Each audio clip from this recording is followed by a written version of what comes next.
Bonsoir à tous et bienvenue à la Cité de l'Architecture. J'en profite pour vous souhaiter une très très bonne année, excellente et bon moment pour se poser à nouveau, parce que c'est la deuxième fois, quel futur pour l'architecture. Alors évidemment, on va tout de suite couper court à tout, parce que j'ai tout reçu sur « mais y a-t-il encore un futur pour l'architecture ?» J'ai reçu beaucoup de mails comme ça, beaucoup de choses.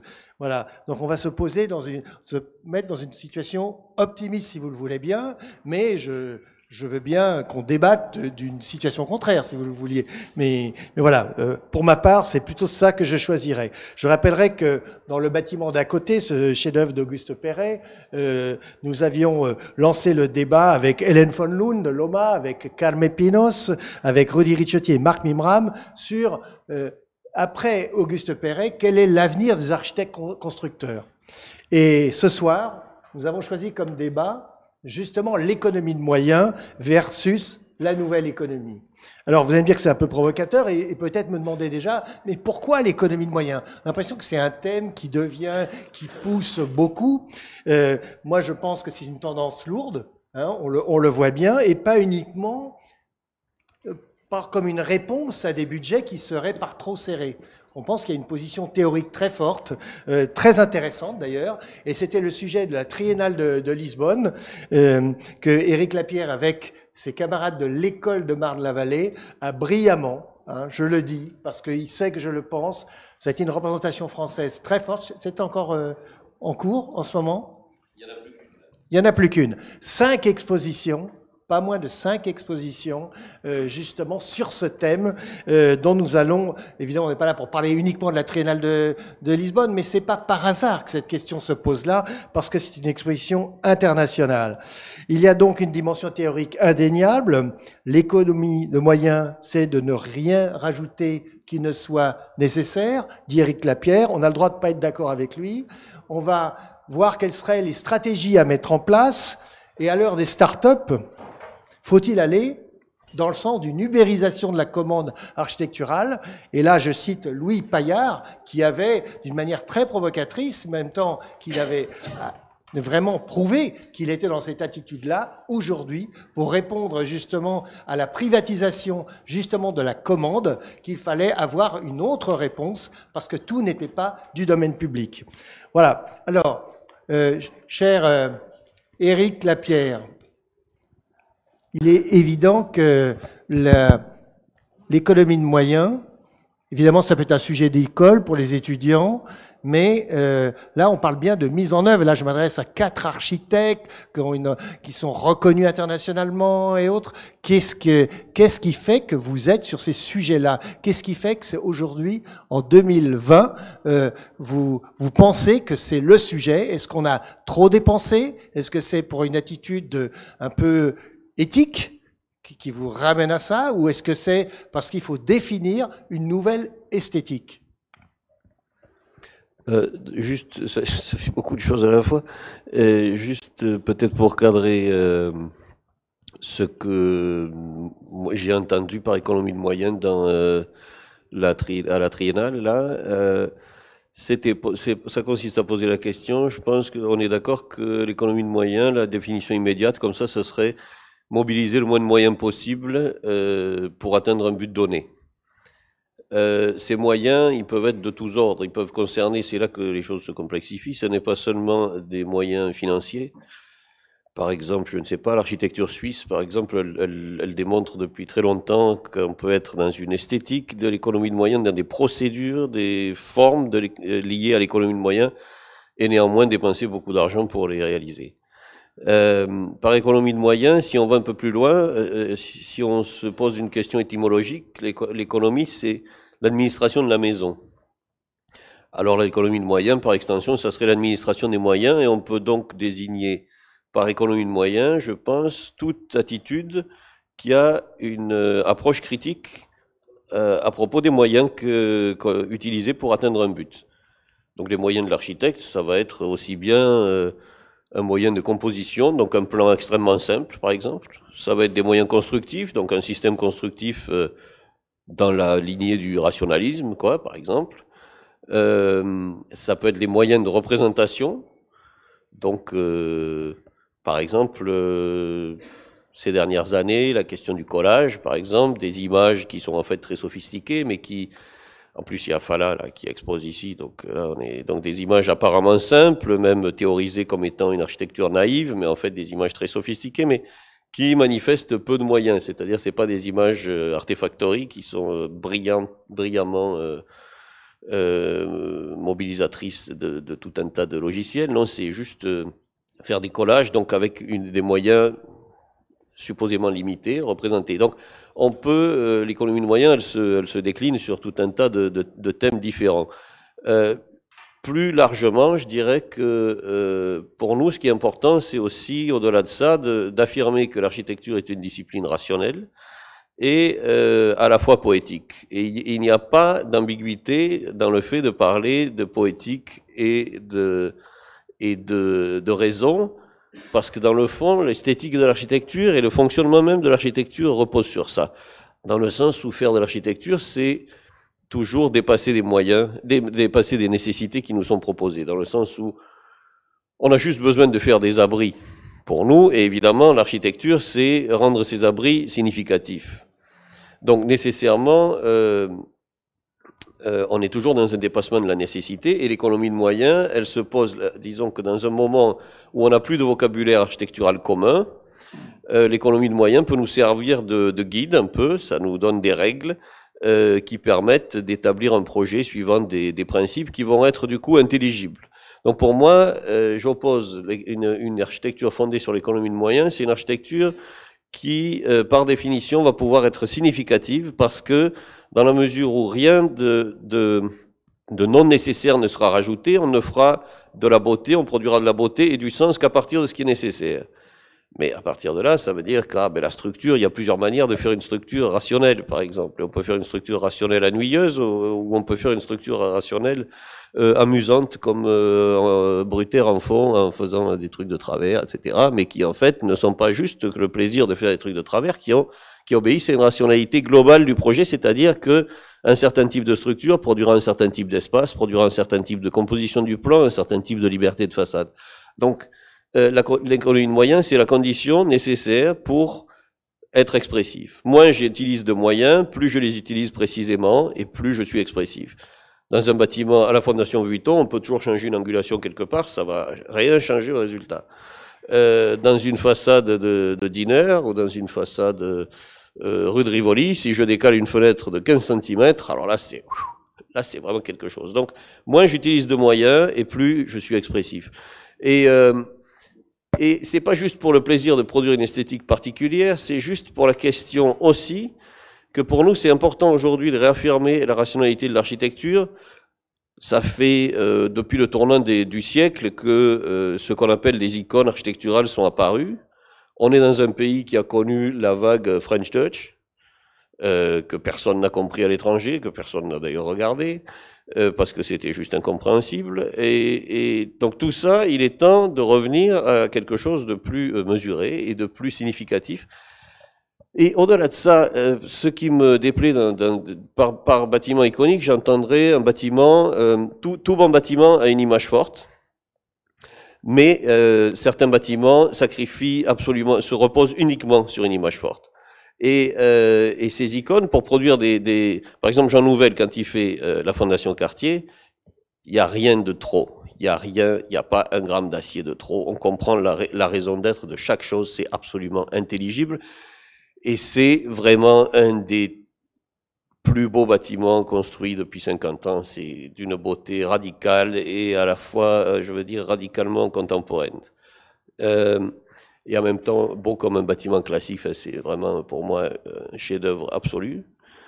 Quand le même fait la Philharmonie, les tonnes d'acier qu'on doit dépenser juste pour faire ce billboard de travers là, qui quand il est un bout de carton avec 2 points de colle dans une maquette, ça pose pas de problème. Quand il est agrandi à la taille d'un bâtiment, qui pèse des tonnes, il faut juste dépenser énormément de matière pour produire ça.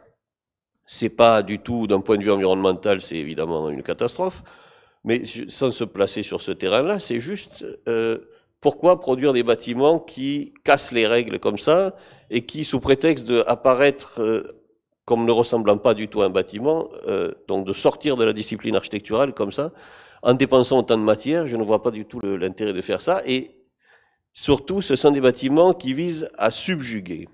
Ce sont des bâtiments, en anglais on dit, qui vous coupent le souffle. Hein, ils sont faits pour ça. Ils sont faits pour vous sidérer, c'est-à-dire pour vous couper la parole. Mais quand on s'est fait couper la parole, on ne peut plus construire de débat. Comme là, ce soir, on va peut-être pas être d'accord, mais on va discuter. Donc on va produire de la culture. On a peut-être une opportunité de le faire. Et la fonction de l'architecture, c'est aussi ça, de produire de la culture collective. Un bâtiment qui nous sidère, quand on va à la Fondation Vuitton, peut-être qu'on est fasciné par le génie supposé de Frank Gehry, mais c'est tout. C'est un bâtiment qui n'a aucune signification collective. C'est l'imagination de Frank Gehry, ok, qui est supposée extraordinaire, mais ça participe pas de quelque chose de collectif.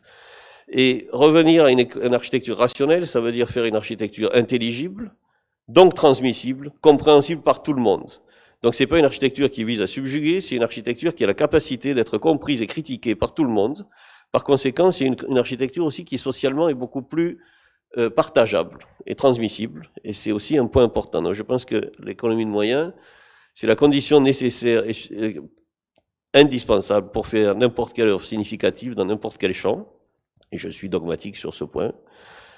C'est le moyen de faire une architecture intelligible par tout le monde et pas seulement par les seuls architectes, ou en tout cas c'est pas une architecture, pour moi les icônes c'est un côté populiste qui vise à, ah oui on est subjugué par ça, on peut rien dire. Et enfin, évidemment, dans un moment où on commence à changer de paradigme en devant affronter la fin de l'énergie illimitée et la fin des ressources, nécessairement c'est rassurant et c'est vital de nous dire en tant qu'architecte, de constater qu'on peut avoir toute une généalogie d'architecture qui a toujours été fondée sur l'économie de moyens, et donc l'économie de moyens, ça va pas être un choix, bientôt c'est une nécessité, et la question c'est comment maintenir l'architecture comme médium sophistiqué, culturel, dans un moment de crise climatique, de crise d'énergie, de crise de ressources, et sans jeter bébé avec l'eau du bain, parce que c'est des moments, évidemment, si on continue à vouloir faire de la culture dans un moment comme ça, on peut vite passer pour quelqu'un d'irresponsable, mais non, moi je pense que c'est capital. Il n'y a qu'à voir les réactions suite à Notre-Dame. L'architecture, ça concerne tout le monde et ça motive tout le monde. Et la destruction d'un bâtiment comme Notre-Dame émeut le monde entier. Par conséquent, c'est bien la preuve que l'architecture est une nécessité.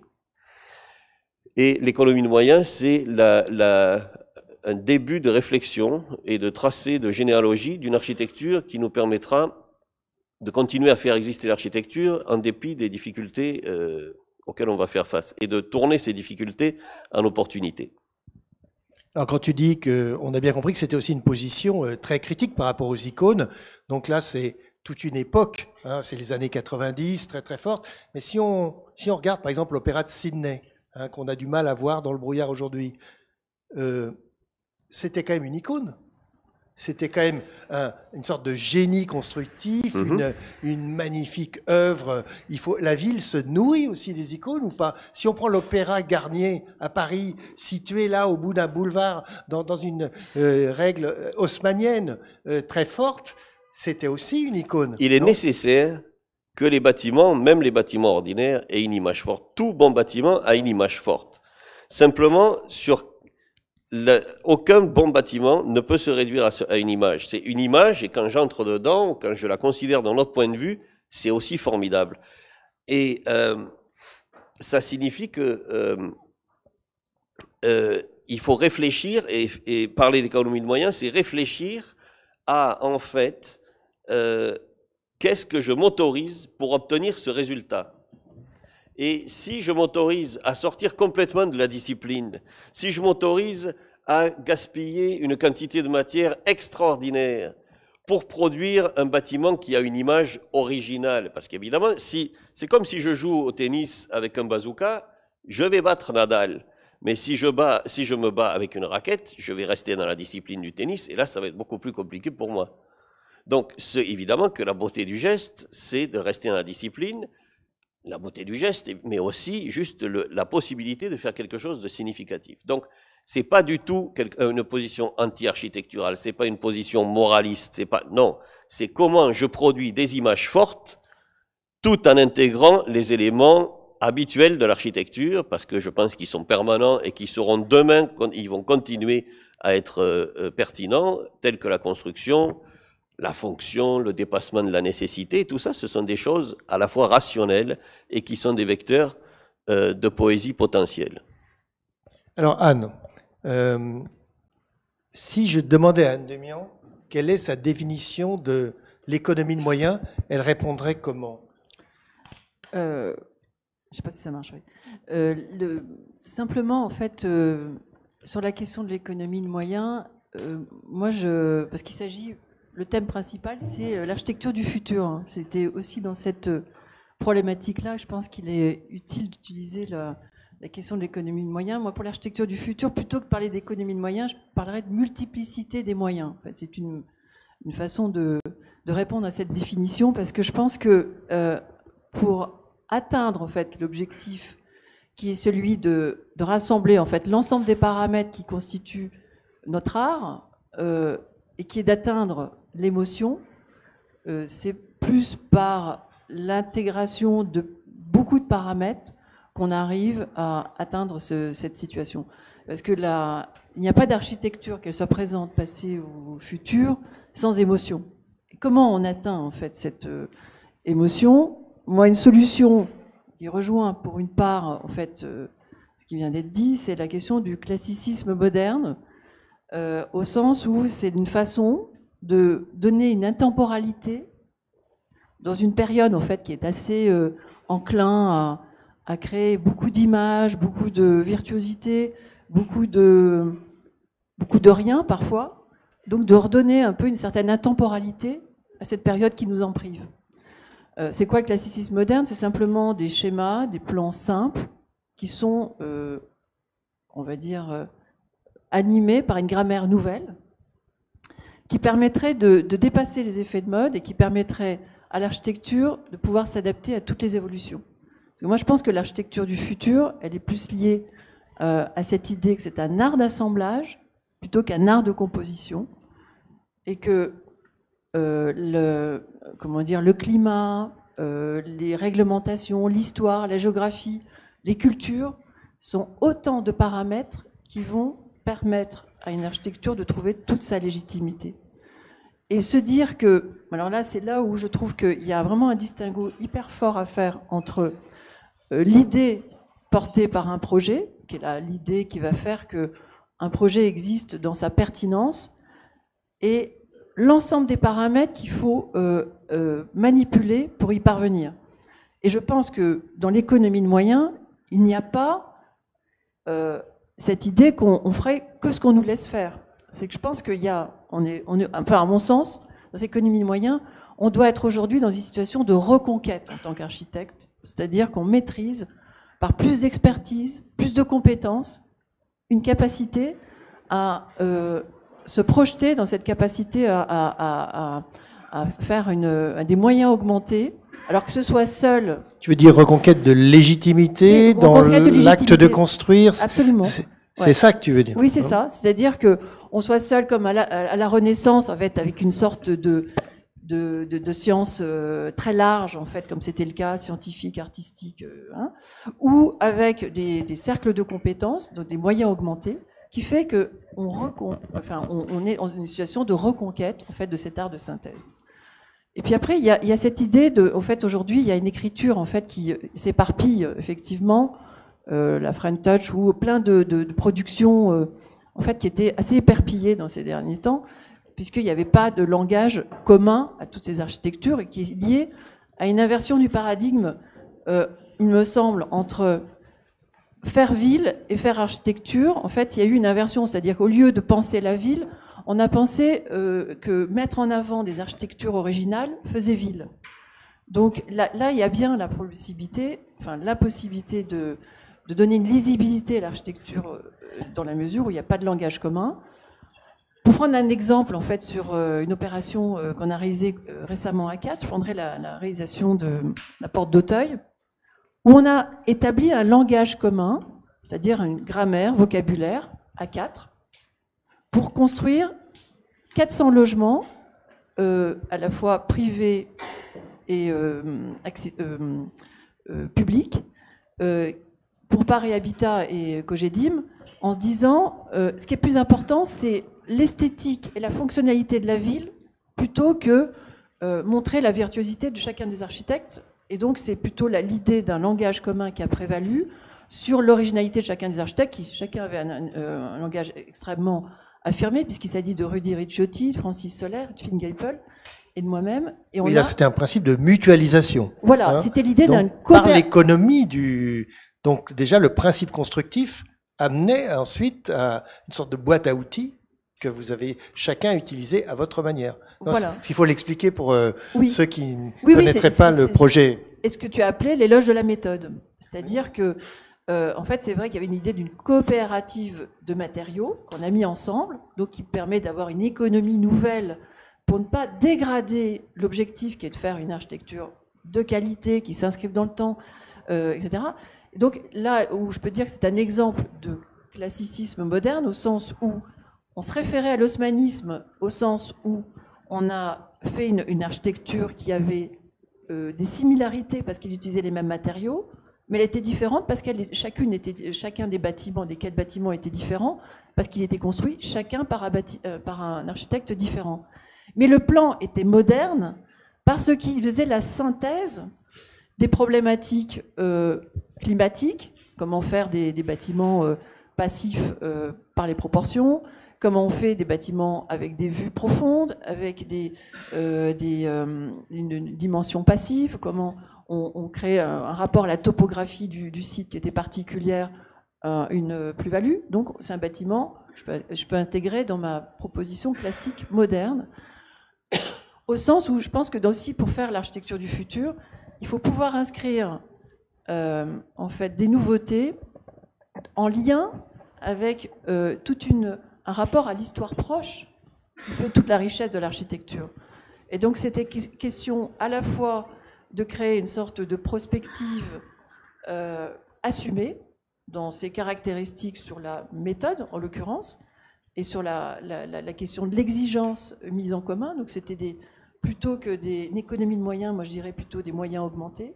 On avait là mis en question cette idée qu'il ne faut pas tout réinventer, parce que notamment récemment il y a eu plein de réinventés à Paris, réinventer beaucoup de choses, mais au final on n'a pas réinventé beaucoup de choses, si ce n'est réinventer l'architecture de communication.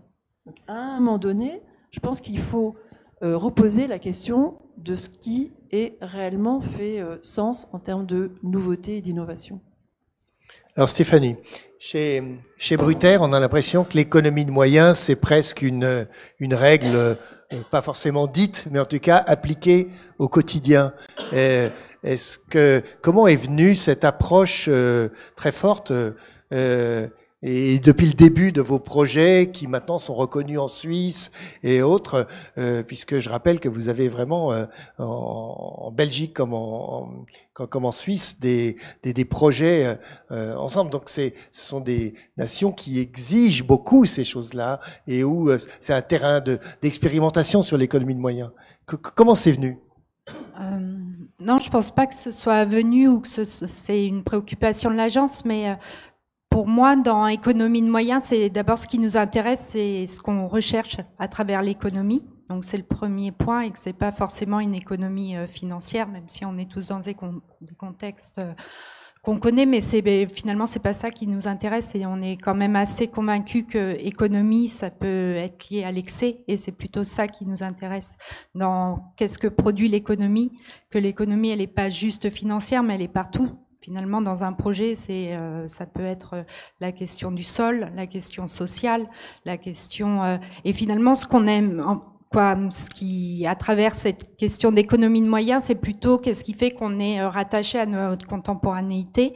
Et c'est pour ça qu'on aime bien les 5 mots qu'avait Victor, en tout cas, qu'avait décrit Italo Calvino pour le nouveau millénaire sur les questions finalement de rapidité, de légèreté. Donc c'est aussi des questions de matérialité qui nous intéressent, qui sont pas forcément après plus économiques financièrement, mais qu'est-ce qui fait qu'on s'inscrit dans notre temps, quoi. Je pense que c'est plus ça qui nous intéresse, et qu'est-ce que ça produit, pas que sur l'architecture, mais après sur la façon dont on utilise cette architecture. Je pense que c'est plus ça qui nous intéresse dans la question économie de moyens et vers lequel on essaie de s'engager. Donc c'est les questions, pour reprendre Italo Calvino, c'est les questions de légèreté, ça va nous intéresser. Maintenant, c'est vrai qu'avant, c'était la lourdeur, on disait de dire à quelqu'un t'es lourd, c'était pas une insulte. C'était l'ère de l'industrie. Il fallait les personnes, elles étaient imposantes. Maintenant, on est passé sur tout qui se réduit, sur les technologies, etc. Et tout ça, pour nous, c'est tous ces champs-là qu'on essaie de rattacher, en tout cas sur notre pratique, et finalement de le rattacher à la question d'économie ou économie de moyens. Donc c'est aussi les questions de vitesse, et c'est pour ça qu'on aime bien aussi un peu tout ce qui est technologie, etc., pour s'emparer un peu de toutes ces questions. Enfin, quand même, dans tous vos projets, vous allégez au maximum. Hein. En effet, vous l'allégez au sens où vous enlevez. On sent bien que vous arrivez à une sorte de chose essentielle, toujours. C'est quand même une quête, là aussi, peut-être pour alléger aussi la masse. Il y a le célèbre film, vous savez, avec Foster, on lui demande, mais Monsieur Foster, combien pèse votre bâtiment? Vous sauriez répondre à ça, et avec Lapierre, vous sauriez répondre combien pèse votre bâtiment? Bah, vous avez intérêt à réfléchir, hein, parce que le prochain film, ça va être ça la question. Et ça, il ne savait pas répondre. Et c'est ça qui est intéressant. Lui le pape du high-tech, il n'avait pas su répondre à une question comme ça. Intéressant. Mais je pense que aussi, c'est par rapport à ça, c'est toujours nous, c'est comment on est direct, donc d'aller droit au but. Et je pense que la question économie de moyens, c'est alors peut-être qu'elle se retrouve pas dans la façon économie de moyens et production, mais oui, c'est d'aller droit au but, chercher en fait la ligne droite, ce qui nous intéresse. Alors après, peut-être que à un moment, ça se penche un peu plus, mais c'est la question de l'accident aussi qui nous intéresse. Alors Umberto, chez l'âne, hein, la strada giusta, ça va être quoi? L'économie de moyens, comment tu le définirais, toi? Est-ce que chez vous, c'est quelque chose que vous regardez d'un peu distancé, ou au contraire, vous l'intégrez dans vos projets? On se souvient de ce bâtiment dans la campagne, là, ce bloc pour l'EDF. Du coup, il n'était vraiment pas économique. Il n'était pas économique? Du tout. Ah, voilà. Mais, pourtant, là, il donnait les signes de ça. Non, mais je suis plus ou moins d'accord avec ce qui a été dit. Moi, je suis admiratif du fait que j'ai l'impression qu'il y a vachement de conviction, et moi, je suis rongé par le doute. Donc, j'arrive pas à construire vraiment une pensée si je l'exprime pas en la questionnant énormément. Et une des questions qui me vient à l'esprit, donc évidemment que je suis d'accord avec Eric, il faut rationaliser, peut-être il faut dépenser au mieux son argent. En tant qu'architecte, on le fait en essayant d'avoir le maximum, une forme de hyper-confort, une forme d'augmentation spatiale. Je suis d'accord avec la question méthodologique. Nous aussi, on fait de plus en plus d'urbanisme, et dans les quartiers que l'on fait, on impose même maintenant les garde-corps en se disant, les gars, on se les partage tous, comme ça, on a une seule technique, une seule entreprise. Mais tout ça, pour moi, ça vient presque en deuxième temps. C'est-à-dire, évidemment, et surtout que c'est un discours qui est très complexe, parce que chaque architecte va trouver la priorité là où peut-être quelqu'un d'autre ne la voit pas. Moi, j'aime questionner la question des moyens je crois profondément que l'architecture est une art politique. C'est-à-dire, c'est un champ d'exploration à travers lequel nous avons, en tant qu'architectes, la chance de construire pièce par pièce des petits teasers du monde que l'on voudrait. Et pour ça, il faut arriver, du coup, à se questionner sur pour combien de temps on construit. Économie de moyens, c'est on raisonne trop dans la performance au présent. C'est-à-dire, on applique encore une logique fordienne, issue du capitalisme. Combien je dépense? Qu'est-ce que j'ai pour ce que je dépense? Est-ce que je suis efficace? Est-ce que je rentre dans le champ disciplinaire? Est-ce que par ça, je construis la ville? Mais en réalité, pour moi, la question est en amont. Qu'est-ce qui nous caractérise? Qu'est-ce que ça veut dire être contemporain? Qu'est-ce qui nous caractérise comme société? Et c'était Jean Nouvel, non, qui disait un truc qui était très beau. Il disait l'architecte, c'est lui qui répond à la question que personne ne lui a posée. Et pour moi, formuler la question transcende l'architecture dans un champ que lui, il est proche de l'art, mais qu'il est en même temps un champ civique et politique. Et donc, aller à la recherche de cette question, qui sont des questions, ou des fois des multiplicités de territoires, de questionnements. Et si on arrive à la partager, parce qu'un projet, globalement, il est généré par une nécessité. Si quelqu'un veut payer, ça veut dire qu'il y a besoin de logements, donc je vais construire des logements, donc quelqu'un mettait un budget sur la table pour faire des logements. Et on vous dit, bah, ça c'est le programme, faites le projet. Et moi, ça me rend triste à mourir, puisque ça impliquerait que notre champ d'action, c'est la recherche d'une réponse parfaite dans une économie donnée, dans une ville donnée, dans un contexte donné. Moi, ce qui m'intéresse, c'est le fond de la question. Le mot projet veut dire je jette quelque chose devant. Donc, je construis un scénario autre.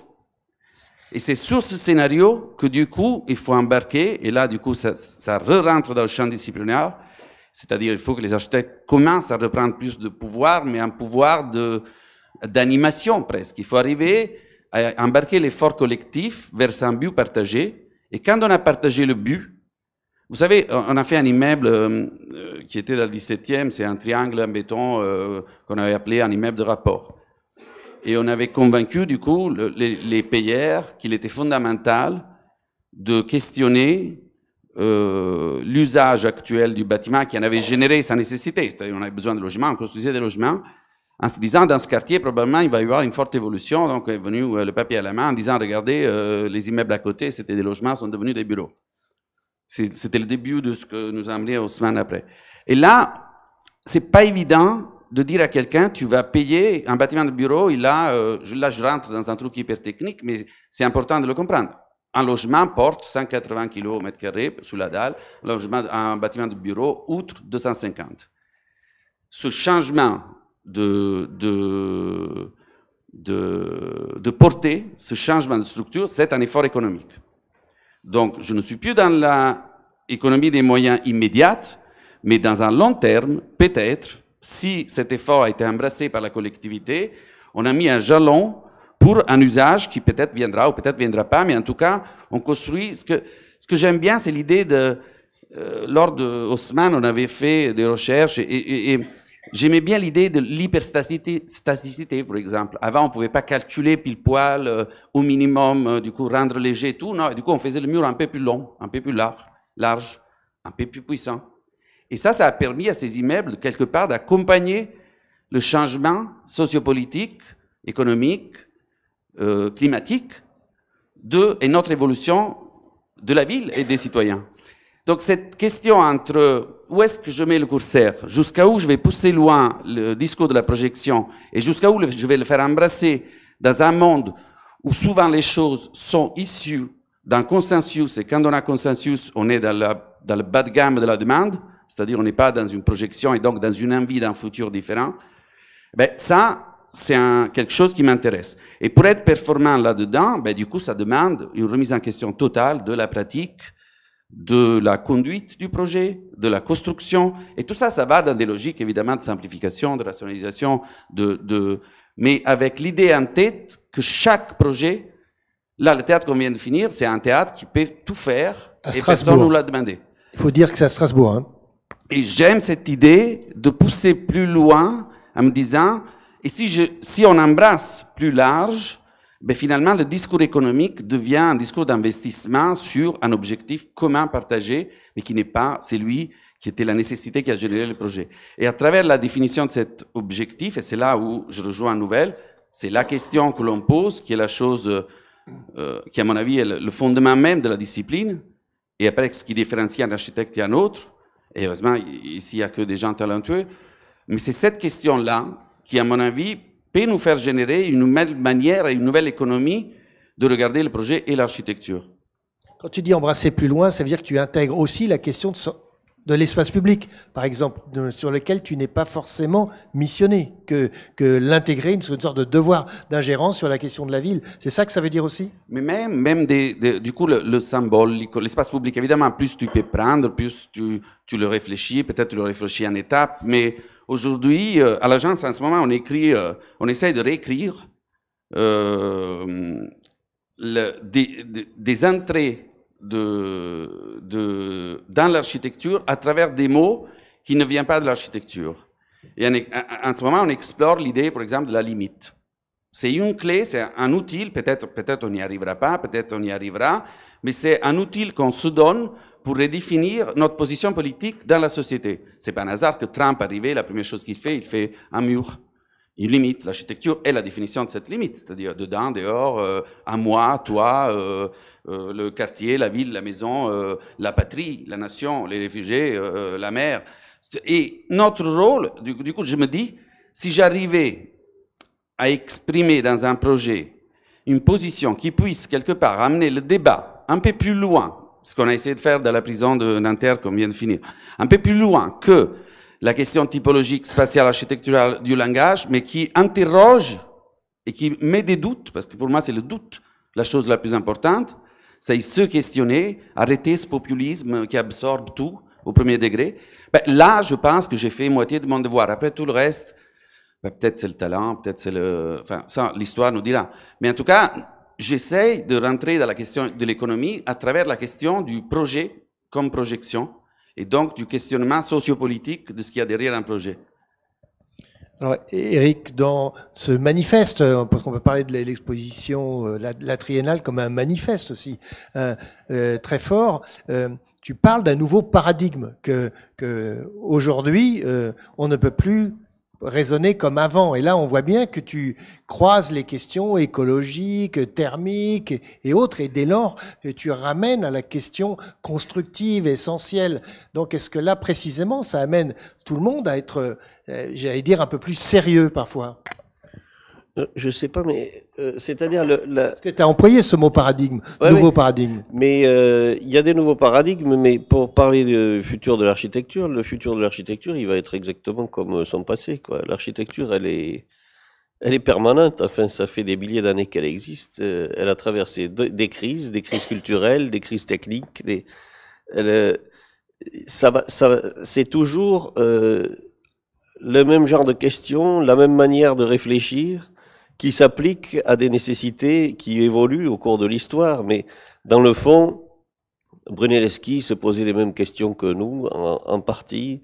Et c'est une manière d'aborder les problèmes plutôt que quelque chose qui change tout le temps, je dirais. Donc, le futur de l'architecture, je ne sais pas comment il sera formellement, mais je sais qu'il sera comme son passé. Je veux dire, il y a quelque chose de complètement continu.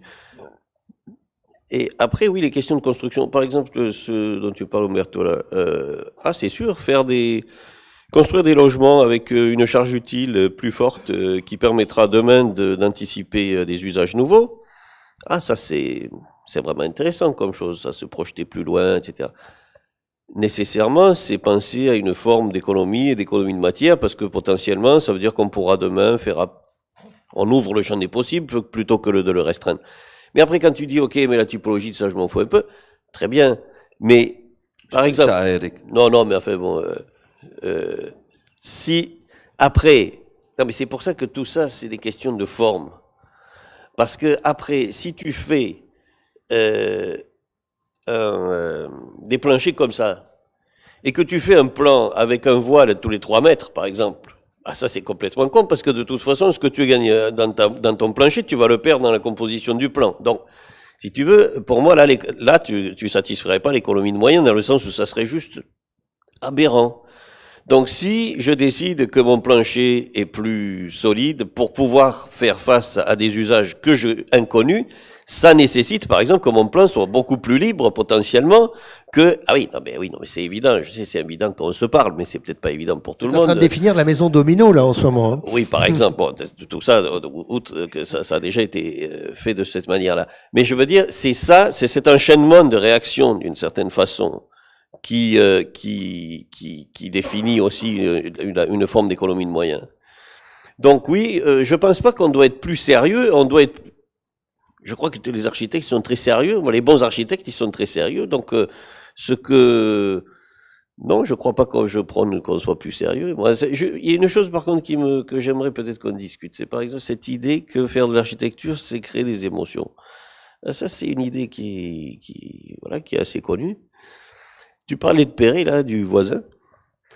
Lui, il conclut son texte extraordinaire, la contribution à une théorie de l'architecture, parce que justement, je cite, c'est en substance, mais justement, l'architecture, le but de l'architecture n'est pas de nous émouvoir, mais de nous conduire à la sereine délectation. Et la sereine délectation, je pense que la poétique de la raison, par exemple, quand Umberto me raconte son bâtiment, là, en m'expliquant, ouais, j'ai fait des planchers comme ça, puis alors du coup j'ai un plan comme ci, puis du coup ben, je peux affronter le futur d'une manière, ou quand je vois les bâtiments de Brutaire et que je comprends tout ce temps condensé qu'il y a, tous ces potentiels d'usage, etc. Moi je suis pas spécialement ému, mais je suis touché, je suis intéressé, j'ai l'impression que la réalité a plus d'intensité. Mais je pense pas que ce soit fait pour nous émouvoir, l'architecture, parce que le problème, en tout cas, peut-être qu'à la fin, elle nous émeut, mais c'était pas fait exprès au départ. Et je pense que si on a ça comme prérequis, mais c'est une question que je vous pose, enfin, pour discuter, quoi. Si on a ça comme prérequis, on va commencer, je crois, à se poser des questions, de faire des choses assez belles, assez jolies, et on doit produire de la beauté, mais pas faire des jolies choses, d'une certaine façon. La beauté, elle est pas juste immédiatement plaisante comme ça. Donc je pense que c'est plus construire des sortes de dispositifs dans lesquels il y a une espèce d'engrenage des décisions les unes dans les autres. Et la structure domino en soi, c'est plutôt moche, la perspective de Corbu, là.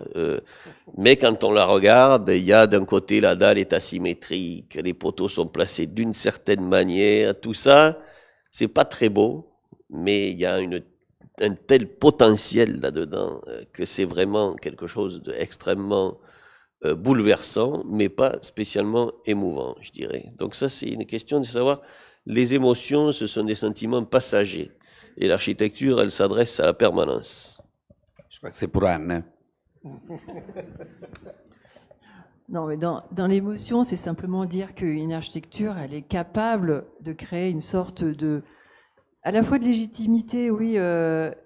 Dans l'émotion, il peut y avoir simplement une capacité à capter tout son environnement émotionnel, en fait, historique. Moi, je pense à un projet récent que je viens de livrer, les Black Swan, en fait, que j'ai livré en 2019. Il y a quand même à Strasbourg, oui, qui est un ancien site industriel et qui, pour beaucoup de gens à Strasbourg, était vecteur, en fait, d'une certaine un rapport à l'affect, en fait, parce qu'il y avait une rupture entre le nord et le sud de Strasbourg et le centre-ville. Et tout d'un coup, ce site est réinvesti et les bassins qui étaient utilitaires sont redonnés en fait à l'usage de la cité, voilà. Et sur ce site, il y avait en fait cette trace industrielle que j'ai revisitée à travers cette idée dont tu as parlé, Umberto, c'est-à-dire l'idée comment on installe un programme, parce qu'il y avait un programme hallucinant de mixité, de 40 000 m² de logements, de bureaux, de commerce, de logements étudiants, de résidences-services, etc. Et la demande était d'exprimer cette diversité. Moi, je me suis dépêchée de dire, non, d'abord, mais quitte à vraiment n'avoir aucune chance d'être retenue dans ce concours, en face, il y avait des gens virtuoses, MVRDV, Zarwekuton, Jacques Ferrier, etc., qui ont fait des projets absolument virtuoses pour exprimer qu'il y avait des bureaux, qu'il y avait des logements, qu'il y avait des hôtels, etc. Moi, je me suis attelée à exprimer que cette idée que l'architecture, c'était un moment dans l'histoire de la ville qui avait la chance de s'inscrire dans un ancien site industriel qui était porteur en fait d'une certaine énergie. Et cette énergie, je voulais la préserver à travers un bâtiment qui, lui, avait pour fonction d'être là pendant 50, 100 ans, j'en sais rien, mais avec cette capacité à préserver la possibilité d'évoluer, que ce quartier évolue et qu'il ne soit pas figé parce qu'on allait faire des bureaux, des logements qui allaient être obsolètes parce qu'il y avait besoin de plus de bureaux ou de logements, etc. Donc c'est considéré que la disponibilité faisait partie de l'ADN du quartier. Donc j'ai pris des structures extrêmement répétitives pour parler un peu de cette idée de ce classicisme moderne, c'est-à-dire que de dessiner une structure simple, répétitive, qui se référait à ce quartier qui était à ce passé industriel, de venir dire aux habitants, certes il y a une architecture contemporaine, mais elle s'inscrit dans cette histoire du site, et en même temps Il y aura une nouvelle esthétique parce qu'elle est issue de cette idée de cette disponibilité qu'elle écrit, c'est-à-dire l'idée que quel que soit le changement, en fait, l'espace public ne serait pas empêché. Donc c'est revenir sur cette idée qu'il fallait qualifier l'esthétique et la fonctionnalité du quartier, donc créer une sorte d'émotion. Oui, moi je revendique l'idée d'émotion, c'est-à-dire que à un moment donné, et de poésie, c'est-à-dire que bon, certes les bâtiments sont identiques, mais on a 2 bleus et un rouge. C'est-à-dire que dans cette répétitivité, ça ne veut pas dire monotonie. C'est-à-dire que c'est un peu comme, bon, la référence est peut-être un peu prétentieuse, mais le boléro de Ravel qui met un ton, qui se permet quelques petites variations sur un même thème pour donner encore amplifier en fait la possibilité d'une émotion. Et les 3 tours ne sont pas disposées identiques, elles se décalent l'une par rapport à l'autre pour ne pas se porter ombre. Donc c'est une sorte de variation sur des mêmes thèmes qui vont faire que, oui, il y a une possibilité de faire morceau de quartier, pas être dans la surenchère de virtuosité, simplicité, et qu'à un moment donné, c'est la poésie qui va faire tout basculer, notamment quand les signes blancs de la presqu'île Malraux vont se transformer en signes noirs, tout droit sortis. Anne, tu t'envoles. Hein? Ouais, tout droit sortis du film Black Swan d'Aronofsky, et vient créer en fait un lien romantique avec le site. Là, Eric, il a carrément... Tu veux un space-pont? Je peux en rajouter? En fait, je suis d'accord avec Eric sur le fond, c'est-à-dire, il est très difficile de se dire que ce que chacun de nous retient être le beau, ou ce que chacun de nous retient être émotionnel, ou soit quelque chose de partagé. C'est-à-dire, moi, j'aime des choses que je suis sûr tu n'aimes pas. Mais je parle même de la vie quotidienne. Et ça, c'est très difficile de se donner comme objectif la création d'une émotion quand on sait que chacun de nous la ressent différemment. Et même collectivement, nous ressentons les choses différemment. Et donc, évidemment qu'il faut fabriquer du beau. Au moins, chacun de nous, Eric le fait à travers une rationalité extrême que lui trouve être extrêmement belle. Moi, j'essaye dans une honnêteté totale entre l'idée et sa mise en forme. Mais c'est très difficile. Et moi, je pense que la seule manière qu'on a, c'est que vraiment, il faut qu'on le fasse pour nous-mêmes et qu'on soit tellement vrai, tellement honnête, que finalement, dans cette forme d'honnêteté, on va sûrement driver ou porter à d'autres le regard et cette forme de beauté qu'on laisse découvrir. Mais créer de l'émotion est vraiment dangereux. Parce que c'est très... J'utilise des mots un peu comme ça, mais ça peut être un peu populiste. C'est-à-dire quand on prend un discours de quelqu'un qui veut émouvoir, souvent, c'est bidon. Non, mais là, c'était le quartier qui était aussi mis en scène. Non, mais la manière dont tu le décris, moi, Umberto, je me dis, mais c'est pas possible. Et je le connais, le projet, il est bien en plus. Et tu dis les signes, machin, enfin, je me dis, mais c'est pas possible. Tu peux pas parler en te disant, j'avais ça comme image, et même si tu l'avais, Anne, garde-la et essaie de la traduire avec des mots qui sont, je pense, à mes yeux, totalement légitimes, mais un peu moins subjectif, même si cette forme subjective est ce qui fait la différence entre un architecte et un autre. Mais c'est l'honnêteté extrême entre ce qu'on pense et ce qu'on met en forme et comment on le construit et à mon avis, si on est vraiment honnête dans le process, ce qui sortira sera quelque chose de beau, mais de beau pour ceux qui, comme nous, apprécient cette beauté spécifique. Mais je pense que c'est vraiment, il faut pas se le donner comme objectif, mais il faut se le donner comme profession de foi. C'est-à-dire, il faut être vrai avec soi-même et il faut faire ce qu'on aime, et ce qu'on aime est très différent de chacun de nous. Non, mais c'était surtout l'idée de l'humilité de l'architecture par rapport à un site.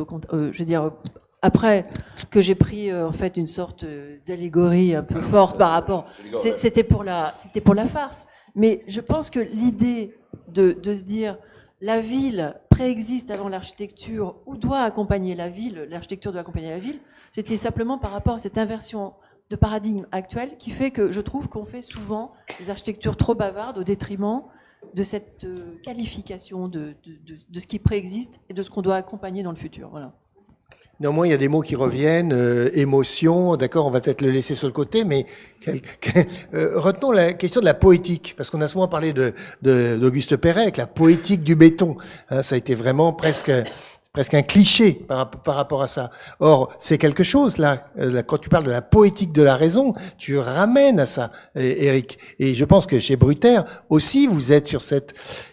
même si vous n'employez pas ce mot, il y a quelque chose où vous jouez avec ça d'une manière peut-être moins évidente, mais quand même, vous le mettez à l'œuvre, non? Est-ce que vous réfutez ces mots-là, cette notion aussi de plaisir dans l'architecture, ou c'est une question surtout pas, jamais, faut être rigoriste, c'est quoi? Non, nous, on recherche le plaisir. Enfin, ça, c'est clair. Mais déjà, pour nous. Ça me paraissait clair. Mais je voulais qu'on l'entende.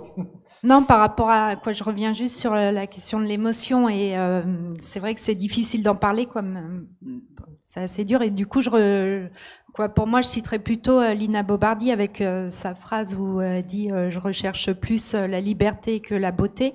Je trouve que c'est, par rapport à ce que tu dis, Umberto, finalement, c'est qu'est-ce qui vient de nous, et après, l'émotion, elle vient forcément, plus peut-être même par nécessité. Nous, pour moi, en tout cas, il y a beaucoup de bâtiments qui sont très moches et pour lesquels je suis émue. Je pense le bâtiment de Ludwig Léo avec son gros tube qui ressemble à rien, mais ce bâtiment, mais parce qu'à un moment il y a une nécessité, il y a une histoire, il y a plein de paramètres qui rentrent en jeu, et puis oui, il y a le contexte, etc. Donc c'est vrai que c'est difficile de rentrer ça en jeu. Après, la question par rapport à la raison, nous, en tout cas pour moi, cette question poétique, c'est je pense que sur la question esthétique, peut-être qu'il y a une tendance qui a justement tendance à dire non, ça nous intéresse pas de dessiner les façades, c'est pas le sujet, c'est pas je parle de tout un courant. Et moi, je trouve ça bien justement de dire que oui, c'est peut-être au départ c'est une volonté, et c'est aussi pour ça qu'on est considéré, en tout cas comme bonne archi. C'est qu'à un moment, même si on l'affirme pas, il y a quand même ce dessin qui va au dernier dessin, au trait, la façon dont on dessine une pièce, etc., qui est peut-être pas exprimée, mais qui fait que le bâtiment qu'on livre à un moment, il fait peut-être la différence avec d'autres sur cette attention qu'on a pour vraiment le dessin de chaque pièce. Donc, et la question de la poétique de la raison, c'est pour nous c'est aussi, il y a un moment que la raison, elle est liée, par moment, ça file pas tout droit. Et c'est, je l'avais dit tout à l'heure, c'est la question de l'accident, et c'est peut-être ça, en tout cas, qui m'intéresse dans un process très raisonné, qui à un moment va forcément s'altérer.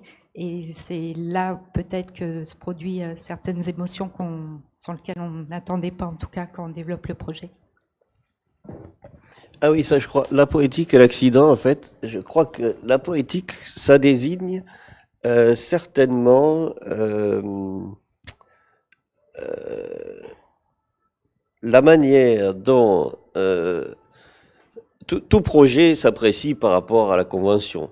L'architecture, même si on aime l'architecture banale, etc., l'architecture, elle s'apprécie par rapport à un décalage qu'elle crée par rapport à la convention.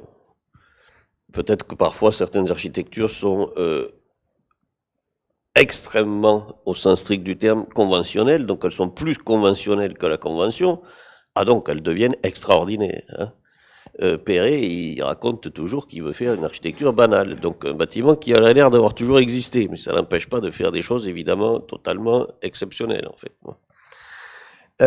Donc ce décalage par rapport à la convention, en fait, soit il est fait de manière arbitraire, donc je fais n'importe quelle forme arbitraire, et puisqu'elle est arbitraire, elle ne repose pas sur un système constructif, elle ne repose pas sur la matérialité, elle repose pas, c'est juste ma subjectivité, donc ça va, à l'arrivée, ça va faire un truc sans doute bizarre, original pour les gens qui n'ont jamais rien vu, et en tout cas mal construit et totalement non crédible. Mais après, tout ce qu'on va appeler plutôt la poétique, ça va consister à partir de l'analyse des nécessités, se trouver des raisons d'agir et faire le projet, c'est construire un bâtiment et le donner à nos clients, mais c'est aussi construire le récit théorique et le récit qui justifie tout ce qu'on fait.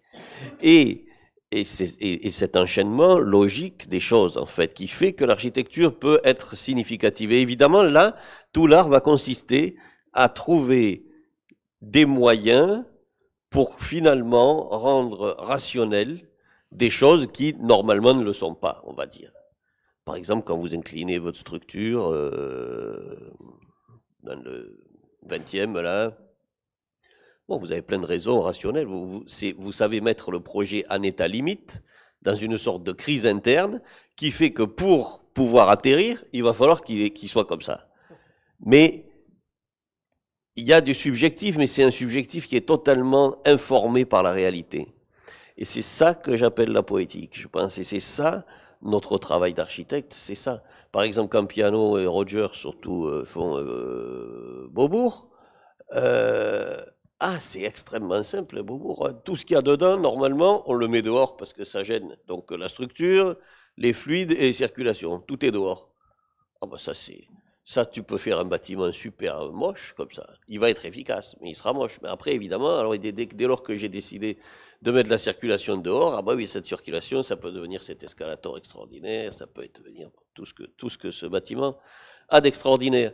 Mais c'est se mettre le projet dans un état de limite et dans un état de crise interne qui fait que, plutôt que d'avoir une imagination qui consiste à créer des formes incroyables comme tout un tas d'architectes le font, quoi, et qui n'intéressent que, c'est trouver des dispositifs qui reposent sur une forme de nécessité et faire en sorte que ces dispositifs nous conduisent à rendre rationnelles des choses aberrantes. Je suis d'accord. Et ce que j'aime beaucoup, c'est l'idée, je me permets de prendre la parole parce que c'est quelque chose qui me touche, l'idée que la convention, en fait, décider ce qu'est la convention, c'est déjà un acte en soi. Mais ça demande quelque chose. Eric est un des rares architectes que j'aime bien parce qu'il a une connaissance de l'histoire. Et l'histoire... Il a été bien formé, il faut dire. Et il était bien formé.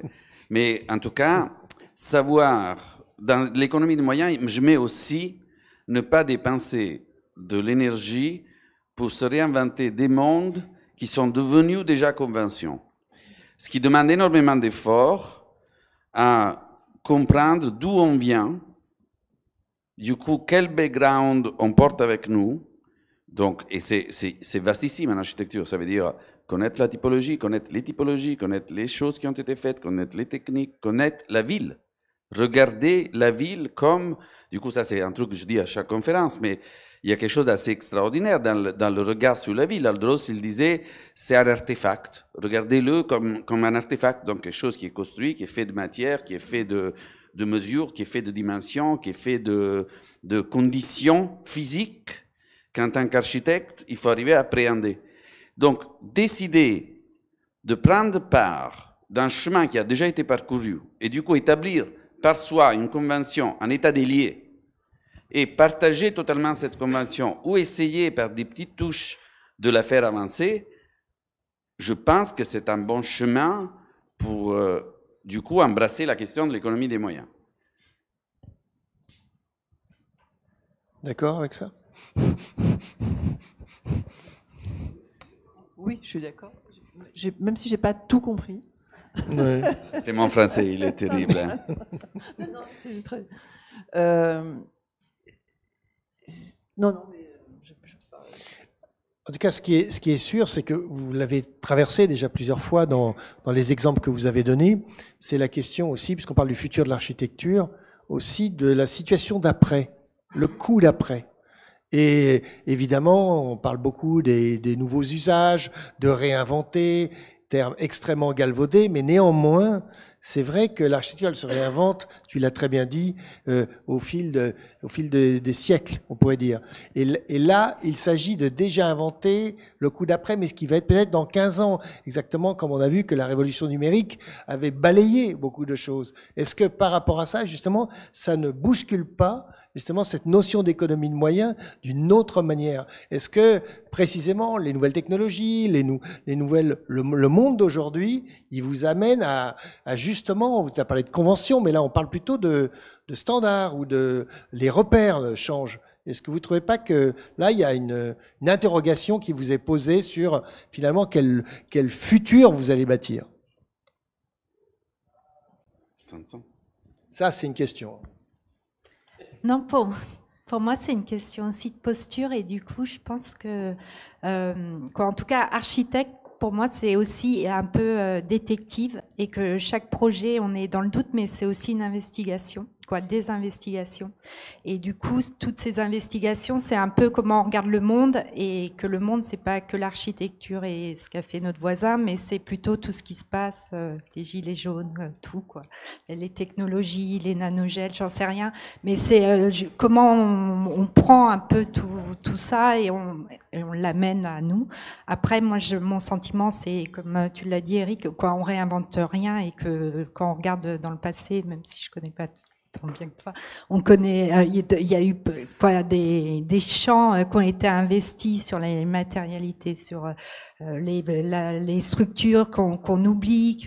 Donc, pour moi, c'est vraiment cette posture d'investigation, et c'est aussi, finalement, comme tu dis, par rapport à cette question de rationalité, à un moment, c'est l'histoire qu'on décrit du début à la fin, et quand on enlève un bout, c'est tout qui s'écroule, Donc, je le vois plus comme ça. Moi, je pense qu'effectivement, là, sur la problématique que tu poses, elle pose la question de la nécessité de poser 3 éléments: l'utopie, la théorie et la réalisation de cette théorie, qui manque aujourd'hui cruellement, alors que l'utopie, on l'a. C'est ce qui est questionné par toutes les problématiques environnementales. C'est-à-dire qu'on sait que, en fait, créer un monde différent, parce que de toute façon, de reconduire en fait notre mode de fabrication n'est pas tenable. Donc déjà, l'utopie est là, mais il nous manque cette théorie en fait qui a été en fait depuis le Bauhaus, où Jona Friedman, c'est la ville en 3 dimensions.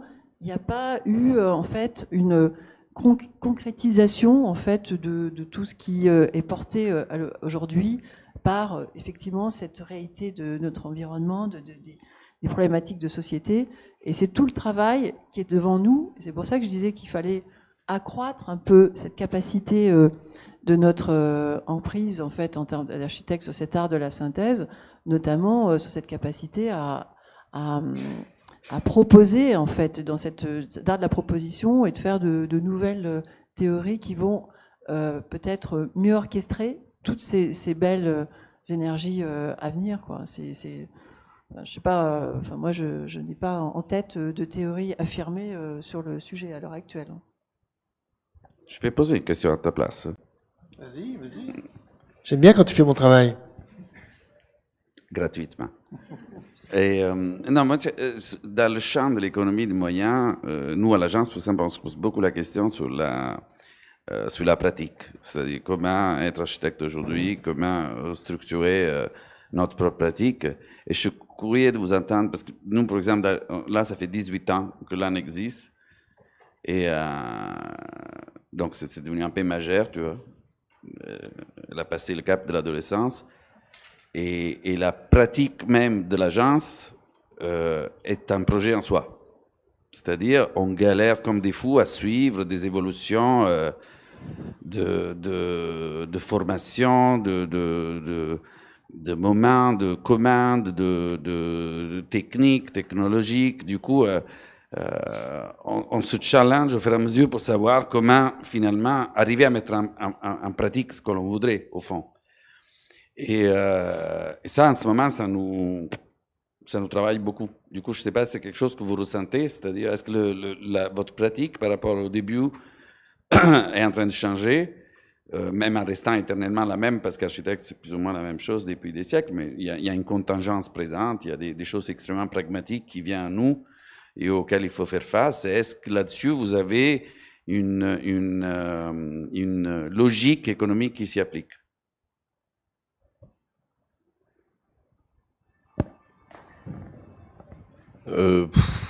Non, mais Ouais, nous, bien. non. Non, t'as rien changé, toi. Si, je change, oui, mais poussé par la nécessité, quoi. Mais non, j'ai pas beaucoup de pensées, moi, sur ce genre de choses. Non, j'ai pas beaucoup d'idées sur ça, moi. Mais bon, moi, je suis un bricoleur, donc j'ai pas. Mais il est clair. Mais par exemple, je te pose une question basique. Nous, par exemple, jusqu'à il y a quelques années, les architectes arrivaient des écoles, ils disaient, je vais travailler 1000 heures, je vais comprendre ce que c'est ce métier, machin. Aujourd'hui, ils viennent déjà avec un projet différent. C'est-à-dire, les personnes te questionnent sur quel est le projet de vie que tu lui donnes en travaillant chez toi, ce qui est tout à fait dans l'air du temps. Et pour moi, c'est des questions totalement nouvelles. C'est-à-dire, moi, quand je suis sorti de l'école, tout ce qui comptait pour moi était il faut que j'en fasse le plus possible et que j'apprenne le plus possible. Et il faut que je passe le plus de temps à la tâche parce que c'est mon métier. Et c'est ça, ma vie. En réalité, aujourd'hui, il y a une forme d'équilibre qui s'installe. Les gens commencent à se dire peut-être qu'on peut travailler différemment ou qu'on peut re-questionner la question de la productivité de manière différente, ou même ce qui était les valeurs d'une époque, c'est-à-dire, je mets l'art de côté, mais quand quelqu'un faisait des études, il se disait à un moment, il faut que j'aille un salaire, que j'arrive à gagner un peu d'argent, il faut que je fasse ça, ça et ça. Et il y avait une histoire de rentabilité là-dedans qui le poussait à aller plus loin. Aujourd'hui, j'ai l'impression des nouvelles qualités viennent sur table, et je le vois dans les nouveaux qui arrivent à l'agence, et je me questionne sur comment configurer tout ça, et ensuite comment tout ça peut aller plus vite parce que la commande change. Les privés sont fous quand même. Ouais, ben moi je pense qu'elle est liée au fait que de toute façon on est acculé au changement en tant qu'architecte, et je comprends en tout cas ta question dans ce sens-là. C'est-à-dire que si on en reste à ne faire que ce qu'on nous laisse faire, on n'a aucune chance de survie. Et notamment, enfin moi j'étais amenée à me poser la question parce que la commande, elle est passée quand même plutôt du public au privé, et de mieux comprendre en fait comment fonctionnaient les privés. Donc, je pense que j'ai pas dérogé en essayant de comprendre les mécanismes économiques, notamment sur la question des Black Swan. J'ai prétendu que en fait, on pouvait augmenter la valeur de la façade, notamment parce que je garantissais aux promoteurs la possibilité de garantir une valeur foncière au mètre carré avec une plus grande pérennité, donc une plus grande valeur apportée au moment de la construction. Donc je suis rentrée dans un mécanisme de compréhension en fait du mécanisme privé pour le réintégrer dans l'acte de construire. C'est-à-dire que j'ai pas laissé le promoteur me définir la valeur de mon bâtiment, j'ai travaillé avec lui sur la pérennisation en fait de la valeur constructive. Le fait qu'il puisse, le temps des études et même ultérieurement, changer la destination au plus près en fait de la valeur de la vente a permis de valoriser l'argent qui pouvait être mis dans le projet. Donc là, effectivement, par rapport à ma formation initiale qui était beaucoup plus classique, où on travaillait sur la forme et l'architecte, il avait un programme, il devait se cantonner à suivre les données du programme. Là, j'étais proactive. Enfin, en tout cas, on développe en fait des démarches à l'agence de comprendre mieux les mécanismes qui nous entourent pour être dans la proposition plutôt que de subir des dégâts que propose l'économie actuelle. Voilà, c'est un champ de recherche qu'on assume et que je pense qui n'est pas du tout dérogatoire par rapport au positionnement de l'architecte aujourd'hui. Et je me souviens lors d'un dernier échange, il y a même un jeune architecte qui a posé la question, sur l'architecture du futur, qui a posé la question, est-ce que nous-mêmes, on ne devrait pas acquérir les connaissances en fait, des promoteurs ou être autopromoteur de notre propre architecture? Surtout pas, non? Mais en fait, il faut bien voir où se trouve la limite, c'est-à-dire comprendre les mécanismes économiques plutôt que de les subir, à mon sens, permet d'être aussi créateur de valeur, en fait, toujours pour la ville, plutôt que dire qu'avec un tableau Excel, on va réguler ce qui se passe quand même la majeure partie des temps aujourd'hui, la qualité de l'architecture, puisque c'est, comme je le disais, c'est un art d'assemblage. Donc tout est dans la prise en compte de la priorisation des valeurs. Donc oui, dans les pratiques, on est amené à évoluer, en tout cas à l'agence, on a évolué de ce point de vue-là, à assumer de dire que bon, c'était pas vulgaire que de s'intéresser à l'économie de la fabrication des bâtiments. Évidemment, chez Brutaire, vous êtes beaucoup dans la commande publique, beaucoup plus, et même dans les concours. Si, beaucoup quand même, non? 50-50. C'est intéressant comment les choses se sont, parce qu'avant c'était 60-30, voire même 90-10, voire même 100% de public. Donc on voit bien comment là il y a une, c'est ce qui a fait dire à Louis Paillard que je citais tout à l'heure sur l'ubérisation de la commande, qui avait quelque chose là qui avait changé, que précisément pour répondre, notamment sur le logement, il y avait une autre manière de, sinon l'agence ne tenait plus ou bien ils retrouvaient pas leur âme. Donc c'était assez intéressant de voir à quel point le métier avait changé et il renvoyait cette image extrêmement forte et même à la limite choquante. Hein, ubérisation de la commande, ça fait peur un peu, non? Je comprends pas ce que ça veut dire, mais ça fait peur, oui. C'est vrai. Ça, c'est vrai. Je suis d'accord. En l'occurrence, s'adapter au marché, pour le dire autrement. Oui, mais bon, s'adapter au marché. Oui, Gabriel, il s'est adapté au marché. Tout le monde s'est adapté au marché. Je veux dire, on fait un business aussi. Donc, on s'adapte au marché, mais je sais pas si on peut faire des grandes théories là-dessus, quoi. Oui, bah, de ce point de vue-là, moi aussi, je réfléchis avec des promoteurs privés, alors tout leur système à la con, pour comprendre comment je peux faire un meilleur projet, mais oui, ça fait partie de mon métier, comme de comprendre la logique d'une entreprise, j'ai pas de théorie par rapport à ça, mais par contre, je suis très intéressé par des grosses agences, surtout aux États-Unis, les belles agences corporate, comment elles ont commencé à développer leur activité, comment elles l'ont rationalisé, comment elles l'ont systématisé. Le fait, par exemple, que si on regarde l'agence de Saarinen, Hero, il a tout un tas de bons architectes qui sont sortis de chez lui, Kevin Roche, Birkett, et tout ça.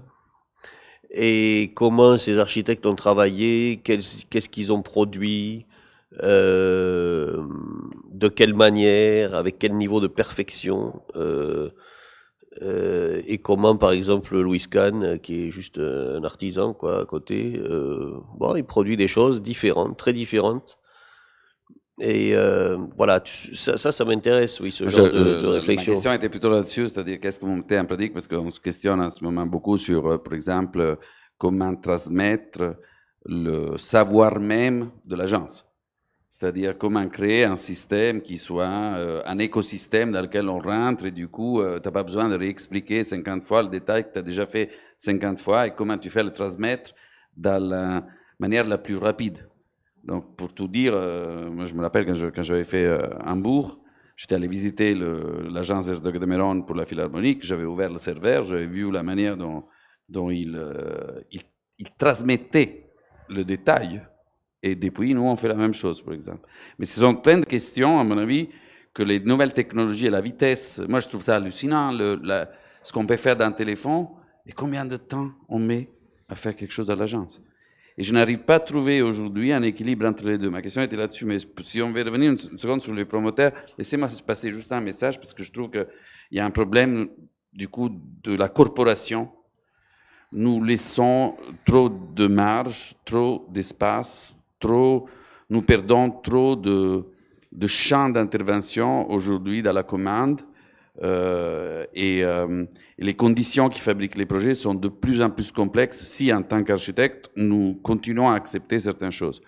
Et je pense qu'aujourd'hui, bon, là, c'est pas le cas des agences qui sont là, mais abandonner le chantier, rentrer dans des honoraires qui sont rédhibitoires.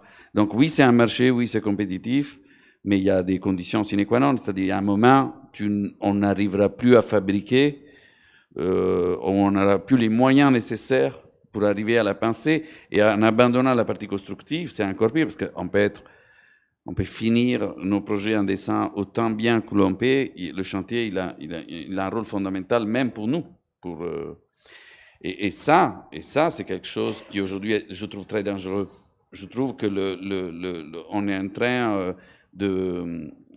comment dire, de cautionner un système, pas vous, mais vous savez bien de quoi je parle, de cautionner un système dans lequel la fabrique de la ville devient de plus en plus un moment très différent entre l'acte, la pensée, l'auteur, la condition et la fabrique même à travers les chantiers. Tout ça dans un monde qui est absolument tenu par des logiques autres qui ne sont pas celles d'une construction collective. Et moi, ça me fait peur. Par contre, ma question portait vraiment sur comment vous faites, vous, à l'agence, comment vous vous questionnez sur l'économie de moyens au sein de votre propre agence. Juste pour la question des promoteurs, je pense qu'on est tous sur la même longueur d'onde. Non, en tout cas, c'est vrai que c'est un combat de tous les jours avec des hauts et des bas, et que tous les jours, c'est d'ajouter une petite pierre sur un projet. Mais après, moi, j'ai quand même le sentiment que ça change un peu. Et en tout cas, nous, on a créé l'agence dans les années 2008, par là. Déjà, entre cette période et maintenant, ça a complètement changé, et que dans 5 ans, ça va encore changer, mais qu'il y a quand même... je suis pas si pessimiste comme ça, même si pour moi, le métier, je le trouve de plus en plus dur, et c'est un peu la phrase jusqu'ici, tout va bien. Mais du coup, par rapport à l'agence, ouais, après, nous aussi, on se prend la tête et on n'y arrive pas, mais c'est la question de l'organisation. Je pense comment on arrive à être aussi performant et aussi prendre du recul par rapport à toutes ces technologies qui sont assez angoissantes. Le fait d'imposer des logiciels, comment on changerait ta truelle, quoi. Voilà, c'est juste quand est-ce qu'il faut prendre le chemin, comment il arrive, et voilà. Ouais, c'est vraiment la question de la performance. Vous parlez du BIM, hein, c'est ça. Ouais, le BIM ou d'autres types de. Mais même nous, par exemple, avec les privés, maintenant, pour reconsidérer, on a pris sur nous-mêmes, et pour reconsidérer, par exemple, dans le logement, les intérieurs comme partie prenante d'un projet de logement. Du coup, on a monté une cellule qui s'occupe dès le début du projet que du projet intérieur, en essayant au fur et à mesure de faire le même travail que l'on fait sur tout le bâtiment, et donc conduire le privé à se dire, bon, finalement, je peux changer le radiateur, il va rien se passer.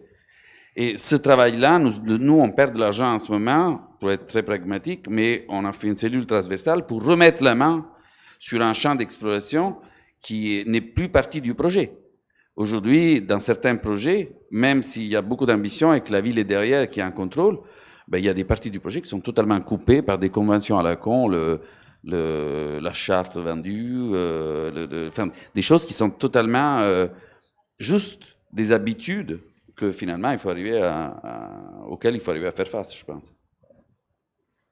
Et sur cette maîtrise du chantier, hein, qui est que souvent, en effet, dans des contrats, c'est déjà éjecté, est-ce que l'économie de moyens serait une manière aussi, serait un peu la condition sine qua non de s'assurer de pouvoir garder cette maîtrise? Est-ce que ça serait possible? Ça serait une voie possible, quelque chose à développer, même à argumenter, communiquer? Est-ce qu'il faudrait plus dire ça? Je ne sais pas, c'est une question ouverte, hein.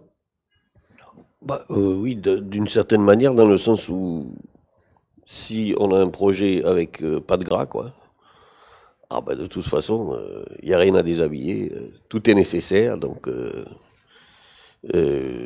oui, donc les entreprises, oui, c'est toujours un peu une épreuve, mais en même temps, tout le monde arrive très rapidement. Enfin, nous, je sais que nos projets, les entreprises, elles arrivent très rapidement au point où leur choix, c'est soit de proposer une alternative, mais qui est si alternative que c'est disqualifiant, ou bien d'accepter que ça doit être fait comme on veut, parce que, ou à quelques détails près, parce que de toute façon, il n'y a rien à enlever. Donc oui, évidemment, l'économie de moyens, ça te rend plus fort que si tu te pointes devant une entreprise et que tu as tout un tas de choses inutiles ou tout un tas de choses un peu superfétatoires. Nécessairement, tout ça va voler rapidement, quoi. Que dans un bâtiment, je sais pas si tu imagines un exemple historique, je sais pas, Tu regardes la tourette, par exemple. Ah bon, bah, écoute, tu peux pas enlever le béton, hein, puis tu peux pas enlever le vitrage non plus, puis après il y a plus rien. Donc, bah, tu fais le bâtiment comme il doit être fait, quoi. Il y a un moment, c'est sûr que c'est pas qu'il y a plus rien, parce qu'il reste l'émotion. C'est quand tu rentres dans la tourette, il y a l'émotion. T'as quelque chose de très fort, ça s'appelle l'émotion. C'est un provocateur. Hein, c'est un provocateur. Oui, je le connais. Mais vous pouvez pas le nier. Vous avez tous été émus. C'est un des rares bâtiments émouvants. C'est vrai. C'est vrai. Mais moi, je pense que alors bon, c'est le but des débats, on n'est pas forcément d'accord. Hein. C'est que je trouve que quand on reprend la main sur la méthode, c'est là où on n'est pas obligé de se trouver acculé. Par exemple, je reviens sur l'opération dont j'ai parlé un peu sur Auteuil. On avait des prix au mètre carré Paris Habitat. Donc en fait, c'est des prix très bas. Et on a fait une opération où tout le monde nous dit oui, mais vous avez des budgets exceptionnels. Donc on est bien là dans la méthode où on a une sorte d'économie nouvelle ou différente qui nous permet de se dire que on n'a pas laissé, en fait, justement, nos interlocuteurs déshabiller le projet.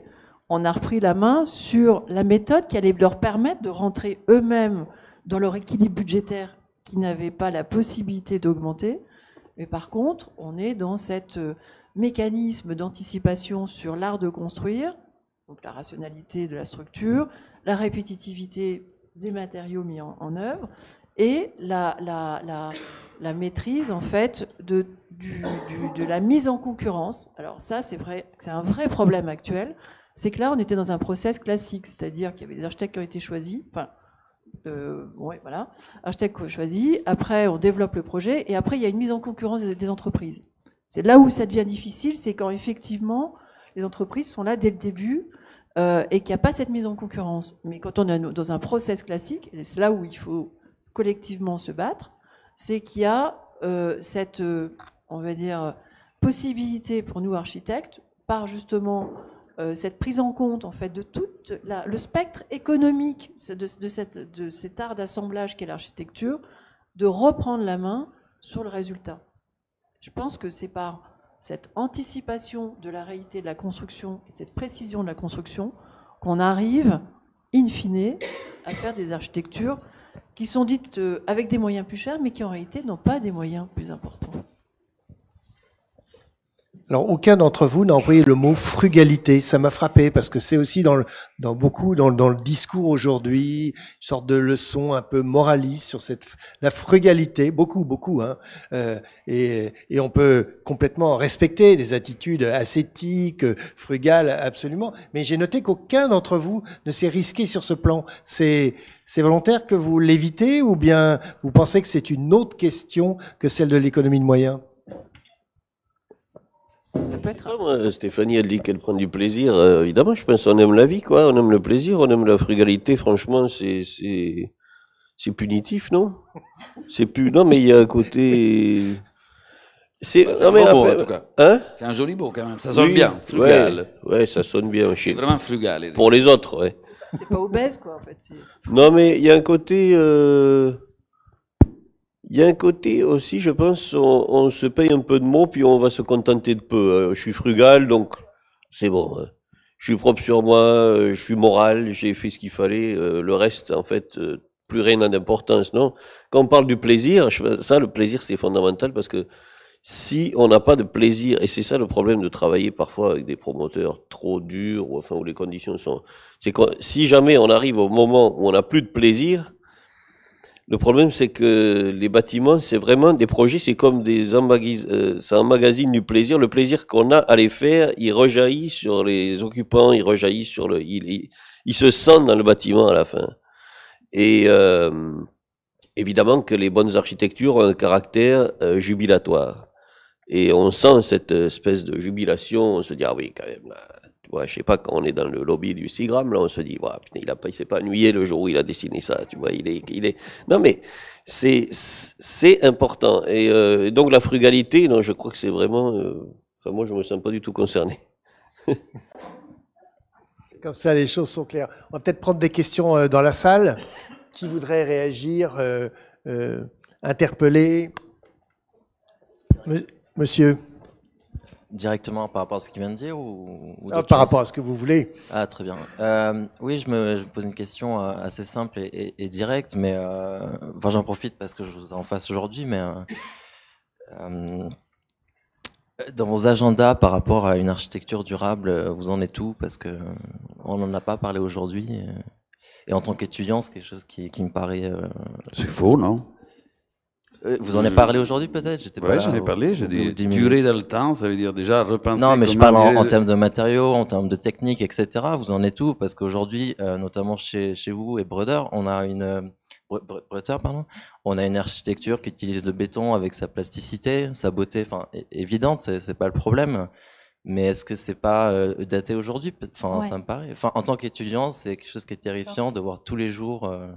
Non, mais je comprends. Et quand je dis non, mais c'est des questions pour nous au quotidien.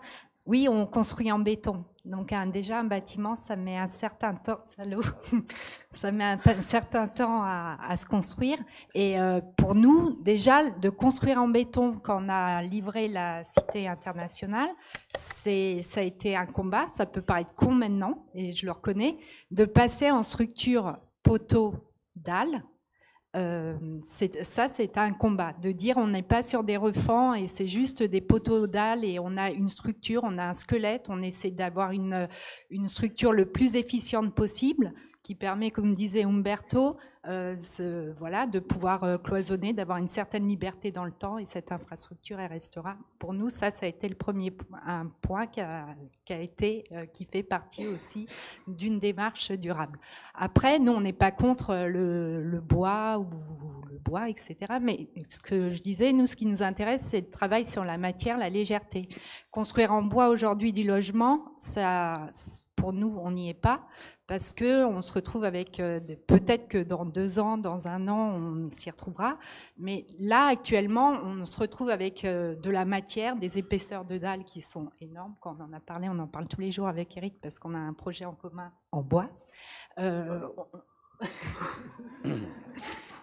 On l'a fait en béton, on a dit. En fait, on est dans tout l'inverse de ce qu'on recherche, en fait. Nous, on cherche d'avoir des grandes hauteurs pour avoir plus d'aisance dans les spatialités, dans la façon dont on habite. Donc, pour l'instant, c'est pour ça qu'on ne va pas tartiner du logement en bois, parce qu'on s'y retrouve pas et ça nous intéresse pas, et on pense que c'est pas juste à ce stade, là maintenant, à se tenter d'habiter forcément dans un logement où finalement on construit avec beaucoup de matière, et puis à la fin on a du faux plafond partout, et donc voilà, donc ces questions durables pour nous elles nous intéressent, on enseigne, on fait travailler les étudiants dessus, et à chaque fois dans les projets on essaie d'apporter des choses. On pense que sur ces questions de légèreté, d'économie de matière, c'est aussi des questions qui sont des questions durables, sur la question des usages, sur la question de la compacité d'un bâtiment. En tout cas, nous, on a l'impression d'œuvrer, alors avec juste ce qu'on peut, mais petit à petit, et peut-être qu'on ira encore plus loin à ce stade-là. Moi, je vous ai même ajouté, ne vous laissez pas embarquer par des clichés. En fait, à la base de la durabilité, il y a une question fondamentale, qu'est-ce qu'il dure? Et après, chaque chose, il faut l'appeler avec son nom. C'est-à-dire, béton, une matière locale. Ça n'a rien à voir avec la durabilité. Donc oui, on peut travailler sur moins de matière. Oui, on peut travailler sur des circuits courts. Oui, on peut travailler sur des formes d'économie qui nous paraissent plus correspondant au monde que l'on vit et au monde que l'on habite aujourd'hui, évidemment. Oui, on peut aussi faire des expériences qui sont insensées, comme nous en ce moment, où on fait le bâtiment en bois. Honnêtement, si on raisonnait sur l'économie de ce bâtiment, et je l'ai dit au concours, je dis, vous savez que le bois aujourd'hui, on va le payer plus cher que du béton, on va construire moins de mètres carrés, mais ce sont des expériences qui servent quelque part à ouvrir la voie, peut-être en développement. La filière bois, elle a besoin d'être testée, et donc d'être testée sur des immeubles de grande hauteur. Mais la question en tant qu'étudiant qu'il faut se poser, c'est qu'est-ce qu'il dure? Ce qu'il dure, c'est ce qui est utilisé ou ce qui, à un moment, devient une partie de la mémoire collective. On a 2 manières de faire. Soit le bâtiment il est assez intelligent pour qu'il suit ce qui va se passer, ou alors il est assez fort pour qu'il devienne propriété d'une collectivité et donc d'une mémoire, et on va faire que lui, il va durer. Et la question de la durabilité, pour moi, est posée dans ce sens-là. Le reste, ce sont d'autres questions. Quid de l'énergie? Quid des modes quid des chantiers propres? Quid de milliards de questions que l'on se pose tous, hein, parce que de toute façon, dans la pratique actuelle, tu vois, ah, tu vois, un petit verre d'eau. En tout cas, c'est très intéressant comme question. Non, mais et c'est vrai, et je pense que ce qu'on vous donne comme acquis, ou ce qu'on nous donne en tout cas comme nous préceptes maintenant, par exemple, quand on a commencé l'agence, pareil, c'était le photovoltaïque, fallait en tartiner sur toutes les façades parce que sinon on n'était pas durable. C'était un 6e des façades, il fallait qu'elles soient percées, sinon le bâtiment il marchait pas. Donc ce qu'on est en train de nous dire maintenant, quand vous allez être architecte, ce sera complètement différent. Donc c'est juste... Ouais, je pense que nous, architectes, on ne doit pas se précipiter, on doit faire ce dont on croit et que des fois, on peut se tromper, qu'un projet, c'est long et qu'on n'en sort pas non plus tous les mois. Donc voilà, c'est un chemin qui est tortueux. C'est la manière dont vous, finalement, vous asseyez le projet sur une démarche partagée. Regardez, Bruder, par exemple, fait des bâtiments qui sont extrêmement vitrés. Moi, je me rappelle quand on avait fait Saussure, c'était une lutte pour arriver au taux de vitrage que c'était intéressant. Ibos et Vitar ont été mis un instant... presque maudit par l'utilisation de cette extrême utilisation du vitrage. Il y a des choses qui changent dans le temps. Tout est dans la conviction personnelle que ce que l'on fait suit une logique qui est celle qui nous laisse interpréter la réalité autour de nous. Et pour moi, la question de la durabilité est réellement celle de l'économie, de l'investissement et de la durée dans le temps. Et surtout, c'est qu'il y a une synthèse en fait des paramètres qui ne peut pas avoir qu'une seule solution. Quand effectivement on peut avoir des bâtiments plus vitrés, ça veut dire que le corollaire, en fait, c'est des bâtiments qui en termes de structure sont plus légers, mais il y a des systèmes de ventilation qui sont adaptés. Et quand on travaille sur l'inertie, on aura des bâtiments moins ouverts, mais par exemple plus ventilés parce qu'on est dans une situation climatique différente. Donc la réelle application, en fait, à chaque fois d'un positionnement par rapport à une situation régionale, climatique, qui a forcément des réponses différentes. Et la solution générique du bois à l'heure actuelle qui est portée, ou la question de la plantation à outrance sur la toiture, sur les façades, mais c'est juste contre-productif par rapport à ce regard critique qu'on doit avoir par rapport à cette question de la durabilité. Je pense que c'est justement cette question de ne pas être suiveur sur ces questions-là qui va faire qu'on permet de, comme tu disais, de projet par projet, d'avoir des petites avancées, mais qui au final vous permet d'avoir une sorte de conviction, de cohérence, et qui va faire que chaque bâtiment, déjà il va être durable. Mais en fait, moi je pense que la question des bâtiments, bâtiment par bâtiment, on y arrive quand même de mieux en mieux à être respectueux. Le problème, c'est en fait la connexion entre les bâtiments, et c'est le mode de production plus générique qui va faire qu'on va avoir un vrai incidence sur le territoire et la façon dont les bâtiments sont connectés. Donc je pense que de ce point de vue-là, il y a la complémentarité entre les trois échelles de la connaissance de chaque bâtiment, effectivement, comment il se relie à d'autres bâtiments dans un quartier, et comment on crée en fait une vraie emprise sur le territoire dans le long terme. C'est-à-dire comment un bâtiment, il aura peut-être plusieurs vies, comment, etc., etc. Donc c'est un peu plus complexe que se dire quel matériau je choisis, est-ce que ce matériau il est vraiment unique en fait dans sa philosophie ou pas, quoi. Enfin, voilà. Autre question.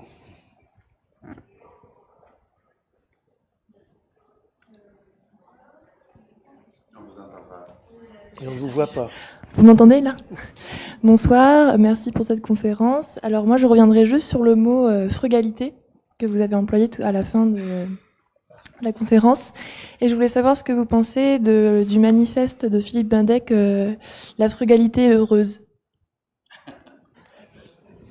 Je laisse Eric répondre, je suis sûr qu'il a... Je ne l'ai pas lu, je suis désolé.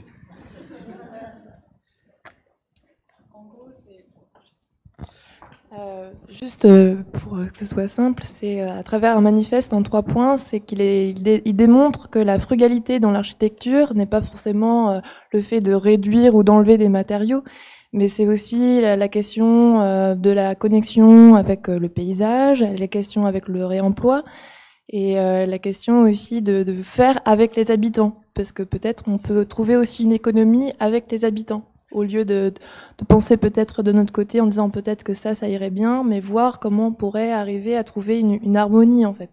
Vous pouvez vous lever, s'il vous plaît. Oui, là. Je suis derrière la poutre, excusez-moi. Je peux répondre? Il y a 10 ans peut-être, avant que tout le monde se lance dans ces choses-là, nous avons gagné totalement par hasard un quartier entier en Allemagne, fait sous un système qui s'appelle Baugruppen, où tous les habitants votent choix par choix l'avancement du projet. De manière très sincère, c'est notre pire projet, je pense. Et la question, encore une fois, je pense au moins dans le côté de la participation, évidemment, ils ont payé moins, évidemment, ils ont fait des économies, parce qu'évidemment, on a coupé tous les intermédiaires, et du coup, ça fait des économies sur la construction. Le problème, c'est pour combien on construit et pour qui on construit. Alors, 2 expériences sont arrivées dans ce projet. La première, c'est que du coup, les gens devaient... Nous, on était urbanistes, et après, ils ont fait un concours pour chacun des bâtiments, et les gens venaient pour acheter les bâtiments. Et les architectes qui participaient bâtiment par bâtiment avaient un stand dans lequel notre couleur, par exemple, c'était orange. Donc les Allemands, ils arrivaient, Schweizer, Hundenfeld, ils se mettaient dans des pièces, ils se disaient, toi tu fais quoi? Je suis avocat, moi je suis avocat, on va bien ensemble, allez, on fait une copropriété. On va de l'autre côté et on dit, on veut l'orange. On a eu de la chance, on a gagné tout le quartier. Tout le monde voulait l'orange. Mais c'est arrivé un phénomène absurde, qui est anti-urbain. C'est-à-dire, tous les gens qui se rassemblaient se sont mis dans les mêmes bâtiments. Première chose. Donc, on avait un bâtiment, c'était que des artistes. Un bâtiment, c'était que des homosexuels. Un bâtiment, c'était que des avocats. Un bâtiment, c'était que des vieux. Un bâtiment, c'était que des gens qui avaient des enfants. Et au fur et à mesure, ce qui est la notion même de la construction collective de la ville, c'est-à-dire, même si je sectorise, etc., mais plus ou moins, je vais dans l'inconnu, c'est-à-dire, mon voisin, je ne le connais pas. Après, je peux payer cher pour habiter, pour me dire que peut-être je vais tomber sur un voisin bien. Mais je ne peux pas choisir mon voisin. Et donc, premier phénomène, l'antiville. C'est-à-dire, on était dans le parc à Miami. On a ouvert le quartier, tout le monde était souriant, machin. 10 ans sont passés. Les mecs ont vendu. Du coup, ils ont retrouvé d'autres. Et l'autre, il n'a pas participé à ce processus de construction. Donc, il ne comprend pas pourquoi la fenêtre, elle est comme ça. Mais tout le monde l'a voté. Et pour moi, c'était une grande leçon. C'est-à-dire, première chose, s'il faut le consensus, c'est comme la politique, du coup, il n'y a plus d'idées. S'il faut avoir la majorité, c'est impossible de dire, les gars, on fait tous un effort collectif, on va se payer ça. Non, on va dire, on va faire un effort collectif et avec les moyens du bord maintenant, peut-être on choisit ce que tout le monde est d'accord, donc ça va être gris. Et notre métier, c'est justement celui de dire au mec, tu vas mourir et mon bâtiment va rester. Et probablement, ce bâtiment-là, s'il est bien fait, il va accueillir d'autres choses et une autre vie. Et donc, dans cette relation tendue entre le présent et le futur que nous portons comme architectes, la question du processus de conception est une question très peu démocratique, je pense.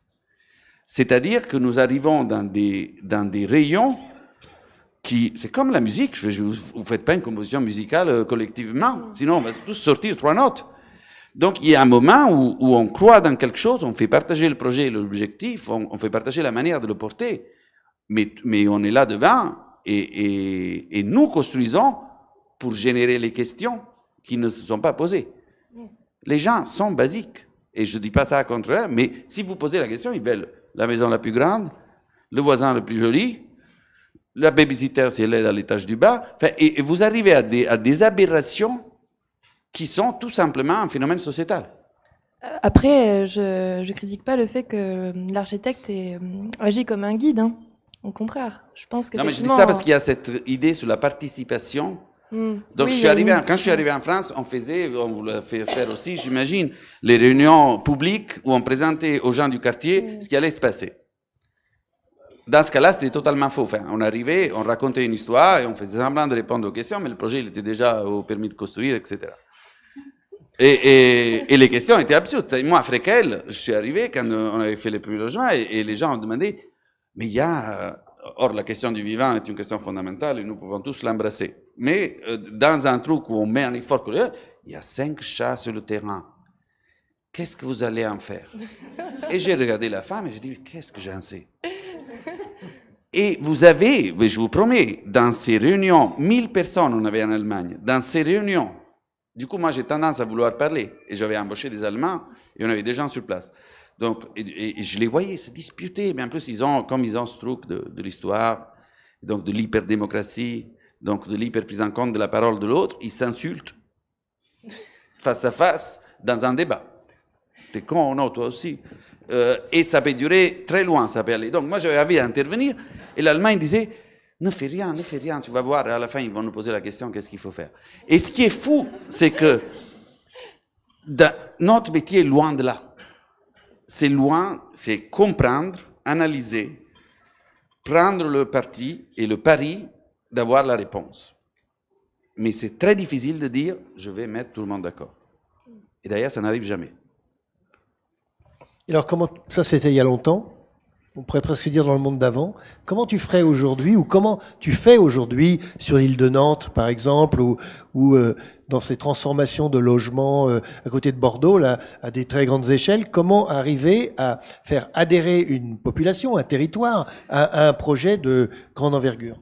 Alors, je suis très fier. Non, dans les projets urbains, on ne les voit pas, les habitants, pour être très sincère, mais où on fait des cellules on amène le projet au fur et à mesure et on tient au courant de ce qui est en train de se passer.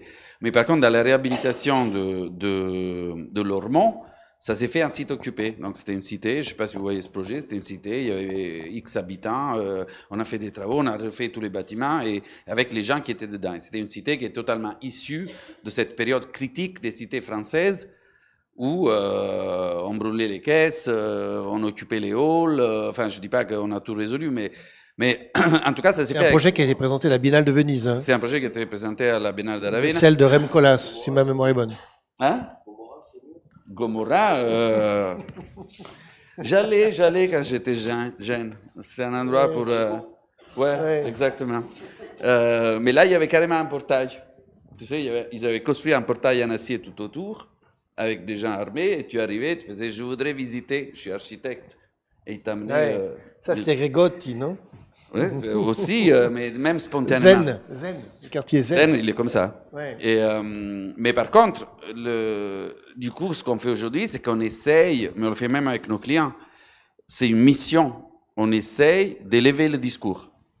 On essaye de ne pas focaliser sur le contingent et d'avoir une relation pédagogique, enfin, en se mettant du coup comme prof, mais si tu veux, plus dans une participation, une compréhension collective des enjeux qui font qu'on ne cristallise pas, et je pense que c'est une méthode de l'agence, qu'on ne cristallise pas sur le problème, mais on cristallise sur l'objectif. Et Lormont, c'était fait comme ça. On avait des ateliers dans lesquels on rencontrait les gens, on leur expliquait qu'est-ce qu'on avait, et quand le quartier était fini, c'était assez beau, parce que du coup, les mêmes personnes étaient fières de quelque part de leur projet. Normal, on y avait dépensé un paquet d'argent, donc j'espère que ça va durer un peu plus que l'effet wow du début, mais en tout cas, chacun avait plus d'espace, chacun avait une loggia plus grande, chacun pouvait se contrôler thermiquement son logement, etc. Mais en tout cas, il y a eu une prise en main collective de l'ensemble du quartier. Si vous y allez aujourd'hui, si vous arrivez et vous le visitez, il y a une atmosphère qui est totalement différente que la cité que l'on connaît tous.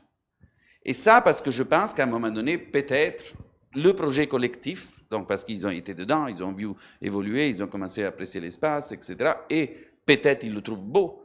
Et le beau est du coup quelque chose qui rentre dans la même mémoire collective. Des moments où il est accepté comme tel, ben, du coup, le quartier a commencé à marcher. Je ne sais pas combien ça dure, je ne sais pas si c'est une solution, mais maintenant on fait ça.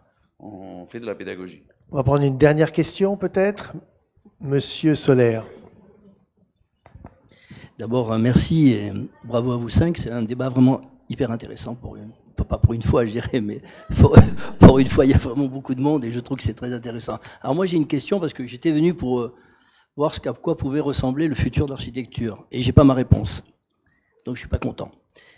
Donc la question qui se pose autour du futur d'architecture, c'est, pour moi, elle a été dite à un moment donné, j'ai souvent entendu ce terme, le langage commun qu'on trouve souvent dans tes interventions, Eric, et qu'on a tout à l'heure, je crois qu'Anne l'a cité, on parlait du langage commun des architectes. C'est-à-dire, est-ce que la ville, est-ce qu'aujourd'hui, l'architecture doit filer vers un langage commun des architectes ou pas? Parce que le constat, il est quand même assez édifiant. Quand on voit ce qui se passe aujourd'hui dans les villes, quand on voit ce qui se passe Porte de la Chapelle, quand on voit ce qui se passe sur Seine-Rive-Gauche, quand on voit qu'on prône toute cette diversité comme un signe de la liberté des architectes, de l'architecture, de la culture, etc., c'est quand même une vaste catastrophe, une vaste fumisterie. Donc, par l'histoire, vous l'avez raconté, je sais que j'ai écouté quelques interventions, bon, il y a eu les Grecs, il y a eu les Romains, il y a eu le Bauhaus, il y a eu tout ça, il y a eu même le mouvement moderne avec Corbu et compagnie. Et plus récemment, nous, on avait même Uno qui avait, avec Siriani, inventé des langages comme ça qui pouvaient se diffuser au niveau des étudiants et donner une sorte de cohérence à l'ensemble. Et il y a eu d'un seul coup, il y a une quinzaine d'années, une vingtaine d'années, une rupture. C'est-à-dire que chacun y allait de son architecture. Les architectes sont formés pour être des petits gens nouvelles, c'est-à-dire en gros des auteurs autonomes qui se prennent tous pour des Michel-Ange et qui finalement n'ont aucune conscience de l'espace collectif. Tu en parlais tout à l'heure. Non, mais je dis, on forme des gens nouvelles, c'est-à-dire des enseignants forment des gens nouvelles. C'est-à-dire que c'est le profil que je veux dire, c'est-à-dire qu'on forme des architectes autonomes dont on fabrique uniquement des profils qui sont capables d'être des auteurs. Ok. Alors, comment ? Si tu veux. Donc la question que je me pose, moi, puisque nous avons testé cette chose-là avec Rudy, avec Anne, avec Finn, sur ce qu'on appelle le langage commun, c'est-à-dire que je me pose la question, j'ai pas la réponse, hein. Je veux savoir si effectivement aujourd'hui il n'est pas peut-être intéressant de diffuser une sorte de message comme quoi peut-être qu'il faudrait repartir sur ces systèmes utopiques, théoriques, pratiques qui permettraient d'avoir effectivement cette trilogie de quelque chose qui serait fonctionnel et commun. Et peut-être qu'on arriverait à des choses peut-être plus cohérentes, plus, je dirais, plus harmonie, avec plus d'harmonie dans les systèmes constructifs et dans les villes. Voilà, c'est une question que je pose, c'est est-ce qu'il faut un langage commun ou pas pour le futur d'architecture ? Ça, c'est intéressant, je pense, mais je crois que ça, malheureusement, ça ne se décrète pas. C'est-à-dire, par exemple, si tu regardes au moment d'Haussmann, Haussmann, il a même pas eu besoin de faire, tu vois, il a inventé toute l'administration parisienne, il aurait pas eu peur de changer le règlement urbain s'il fallait, quoi. Il a jamais pris la peine de le faire parce que tout architecte qui se voyait confier un bâtiment de logement, il avait comme objectif de faire un immeuble de logement. Et tout le monde avait la même idée de ce qu'était un immeuble de logement. Il y avait une convention qui était partagée entre les architectes, les clients, Haussmann, c'est-à-dire la technostructure. Il y avait un consensus parce qu'on était dans une société culturellement beaucoup plus unifiée. Mais aujourd'hui, il est clair qu'avec toutes les avant-gardes du début du XXe siècle et avec tout ce qu'on a connu, on est dans la situation où on fait Masséna Brunzo. Et à force de chercher de la diversité à tout prix, on fait le même brouillage un peu trop bariolé partout, en fait. Parce que à la fin, c'est ça qui est paradoxal, c'est que c'est une diversité, mais totalement monotone, qui est fabriquée par une production de la ville où on vous dit toujours ouais, mais tu pourrais pas un peu quand même animer ta façade parce qu'il y a 5 fenêtres identiques de front, c'est quand même... Et donc, à force de vouloir tout animer pareil, c'est tout absolument homogène. En ce moment, avec Bruter, on est en train de faire un projet, disons, simple et conventionnel. Eh ben, c'est un combat pour faire quelque chose de simple et conventionnel dans un environnement, évidemment, où on veut nous faire des îlots ouverts, des trucs, enfin, bon, le truc classique, quoi. Donc, ça se décrète pas. Et aujourd'hui, on n'est pas dans une situation comme ça. Mais pour moi, justement, poser la question de l'économie de moyens, c'est essayer, dans un moment historique où on n'a pas, enfin, où je ne vois aucune condition pour qu'on puisse avoir un langage commun, tout de même inscrire notre activité et la mise en forme de nos bâtiments dans une sorte de grille de lecture totalement ouverte, mais en même temps consistante, je dirais, qui fait que on peut peut-être trouver des parentés ou quelque chose, enfin, de l'ordre de ce qu'on pourrait appeler une harmonie, disons, plutôt que la simple juxtaposition de positions, de cris comme ça, un peu désordonnés, quoi. Mais c'est un des gros enjeux de la ville aujourd'hui, c'est de savoir jusqu'où on peut contraindre ou pas l'activité des architectes. C'est quand même assez... je sais que c'est une thématique qui était chère, mais je trouve que rentrer dans la question que par la question du langage, c'est très réducteur, personnellement. Même si peut-être c'est bizarre, vu qu'on a essayé d'avoir cette forme d'austérité dès le début de notre production et que on s'est toujours contenu, raisonné, etc. Mais dernièrement, j'ai vu, du coup, après cette période assez faste et assez colorée de l'architecture française, toutes les nouvelles générations, elles utilisent parce que ça, c'est pas vrai, Francis, c'est pas vrai. Et c'est justement contre ça qu'il faut lutter. Francis, tu ne dois pas accepter, je ne sais pas si c'est ton cas, mais on ne peut pas dire qu'aux architectes, il reste que la façade. Dans notre cas, non. De clair, net. On est en train de faire des opérations, on re-questionne les typologies, on re-questionne les méthodes constructives, on est là, on se bat. Cette histoire de que la façade est fausse. Est fausse, et pour moi, mais je représente ma réalité. Peut-être, mais du coup, ce n'est plus mon problème. Et je ne peux pas imaginer un monde dans lequel on accepte qu'un métier comme le nôtre se réduise à la composition. La question est posée pour ceux qui ne savent pas faire. Elle n'est pas faite pour être posée pour ceux qui savent faire comme vous. Ce n'est pas ça le sujet. Le sujet, c'est de savoir comment on peut aujourd'hui construire une ville qui soit une ville raisonnablement construite sur des schémas qui sont des schémas, on va dire, classiques, qui fonctionnent, qui sont écologiques, qui sont tout ce qu'on veut, qui ont tous les paramètres et qui permettent en plus d'avoir une cohérence peut-être, allons-y, esthétique. J'ai pas peur. Donc, mais c'est pas réducteur de dire ça. non, c'est pas réducteur. Non, c'est pas du tout réducteur, c'est même un enjeu capital, mais en même temps, peut-être aussi qu'on doit malheureusement faire le deuil de quelque chose, quoi. La rue de Rivoli, c'est fini, quoi. Ouais. Non, mais malheureusement, bah si, c'est pas à cette échelle et tout ça, oui, ça serait.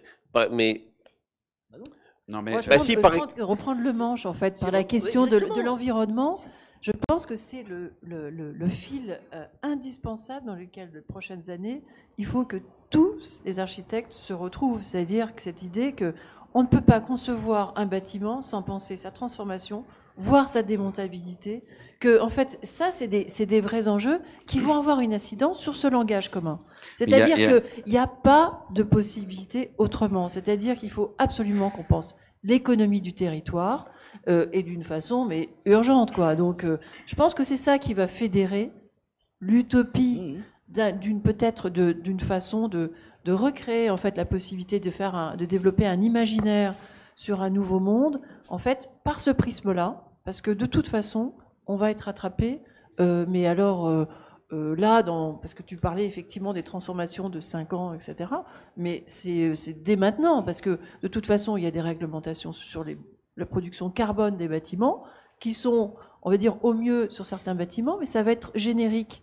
Donc il y a forcément cette idée un peu de quels matériaux, comment penser la structure pour qu'elle soit démontable, ça c'est des réalités. Oui, mais on aura toujours 40 réponses différentes si on se prend par la question. Oui, mais en fait, je pense que le fait d'avoir collectivement cette interrogation en jeu va induire peut-être des réponses peut-être plus collectives sur la responsabilité. En tout cas, moi, c'est ce que j'invoque de mes voeux.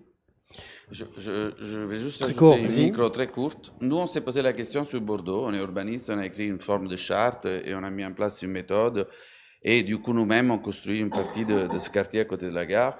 Et on s'est dit comment faire pour que un architecte qui partage peut-être pas notre vision, mais qui va intervenir sur un des bâtiments, puisse embrasser la cause du quartier. Effectivement, il y avait une partie sur le langage, mais il y avait une partie...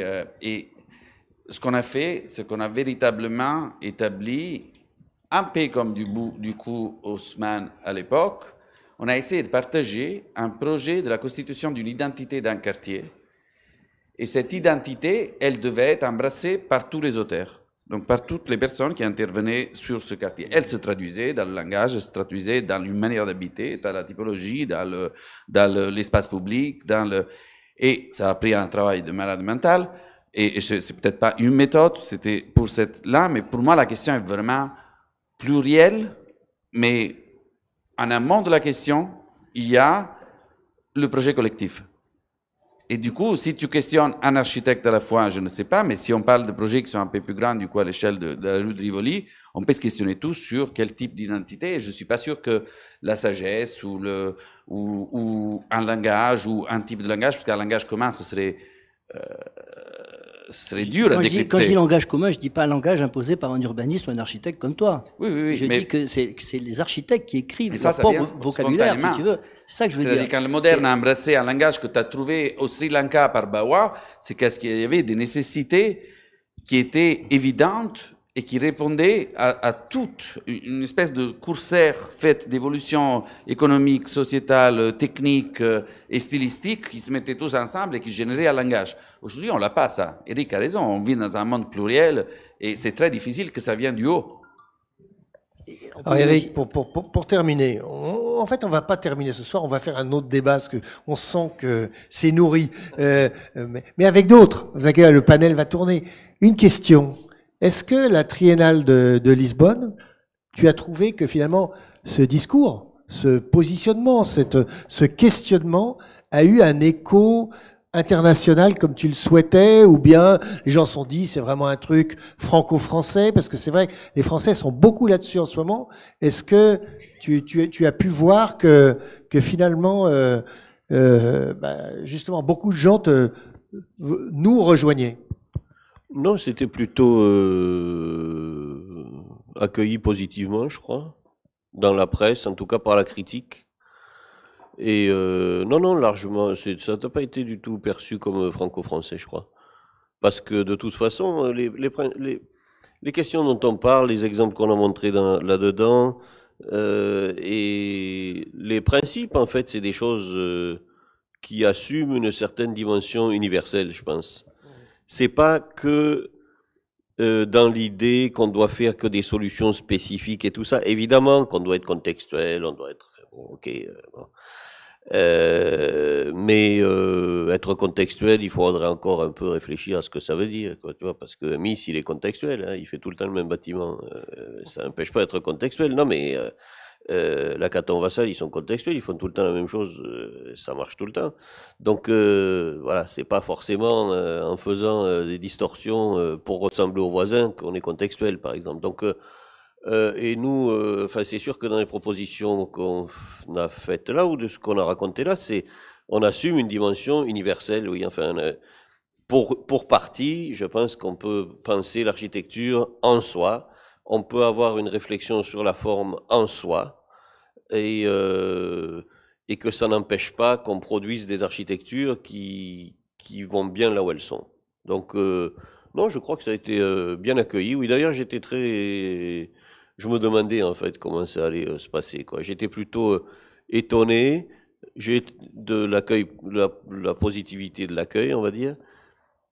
Après, j'étais assez étonné aussi de la part de énormément de journalistes, dont certains de nos amis, de cette idée un peu enfantine que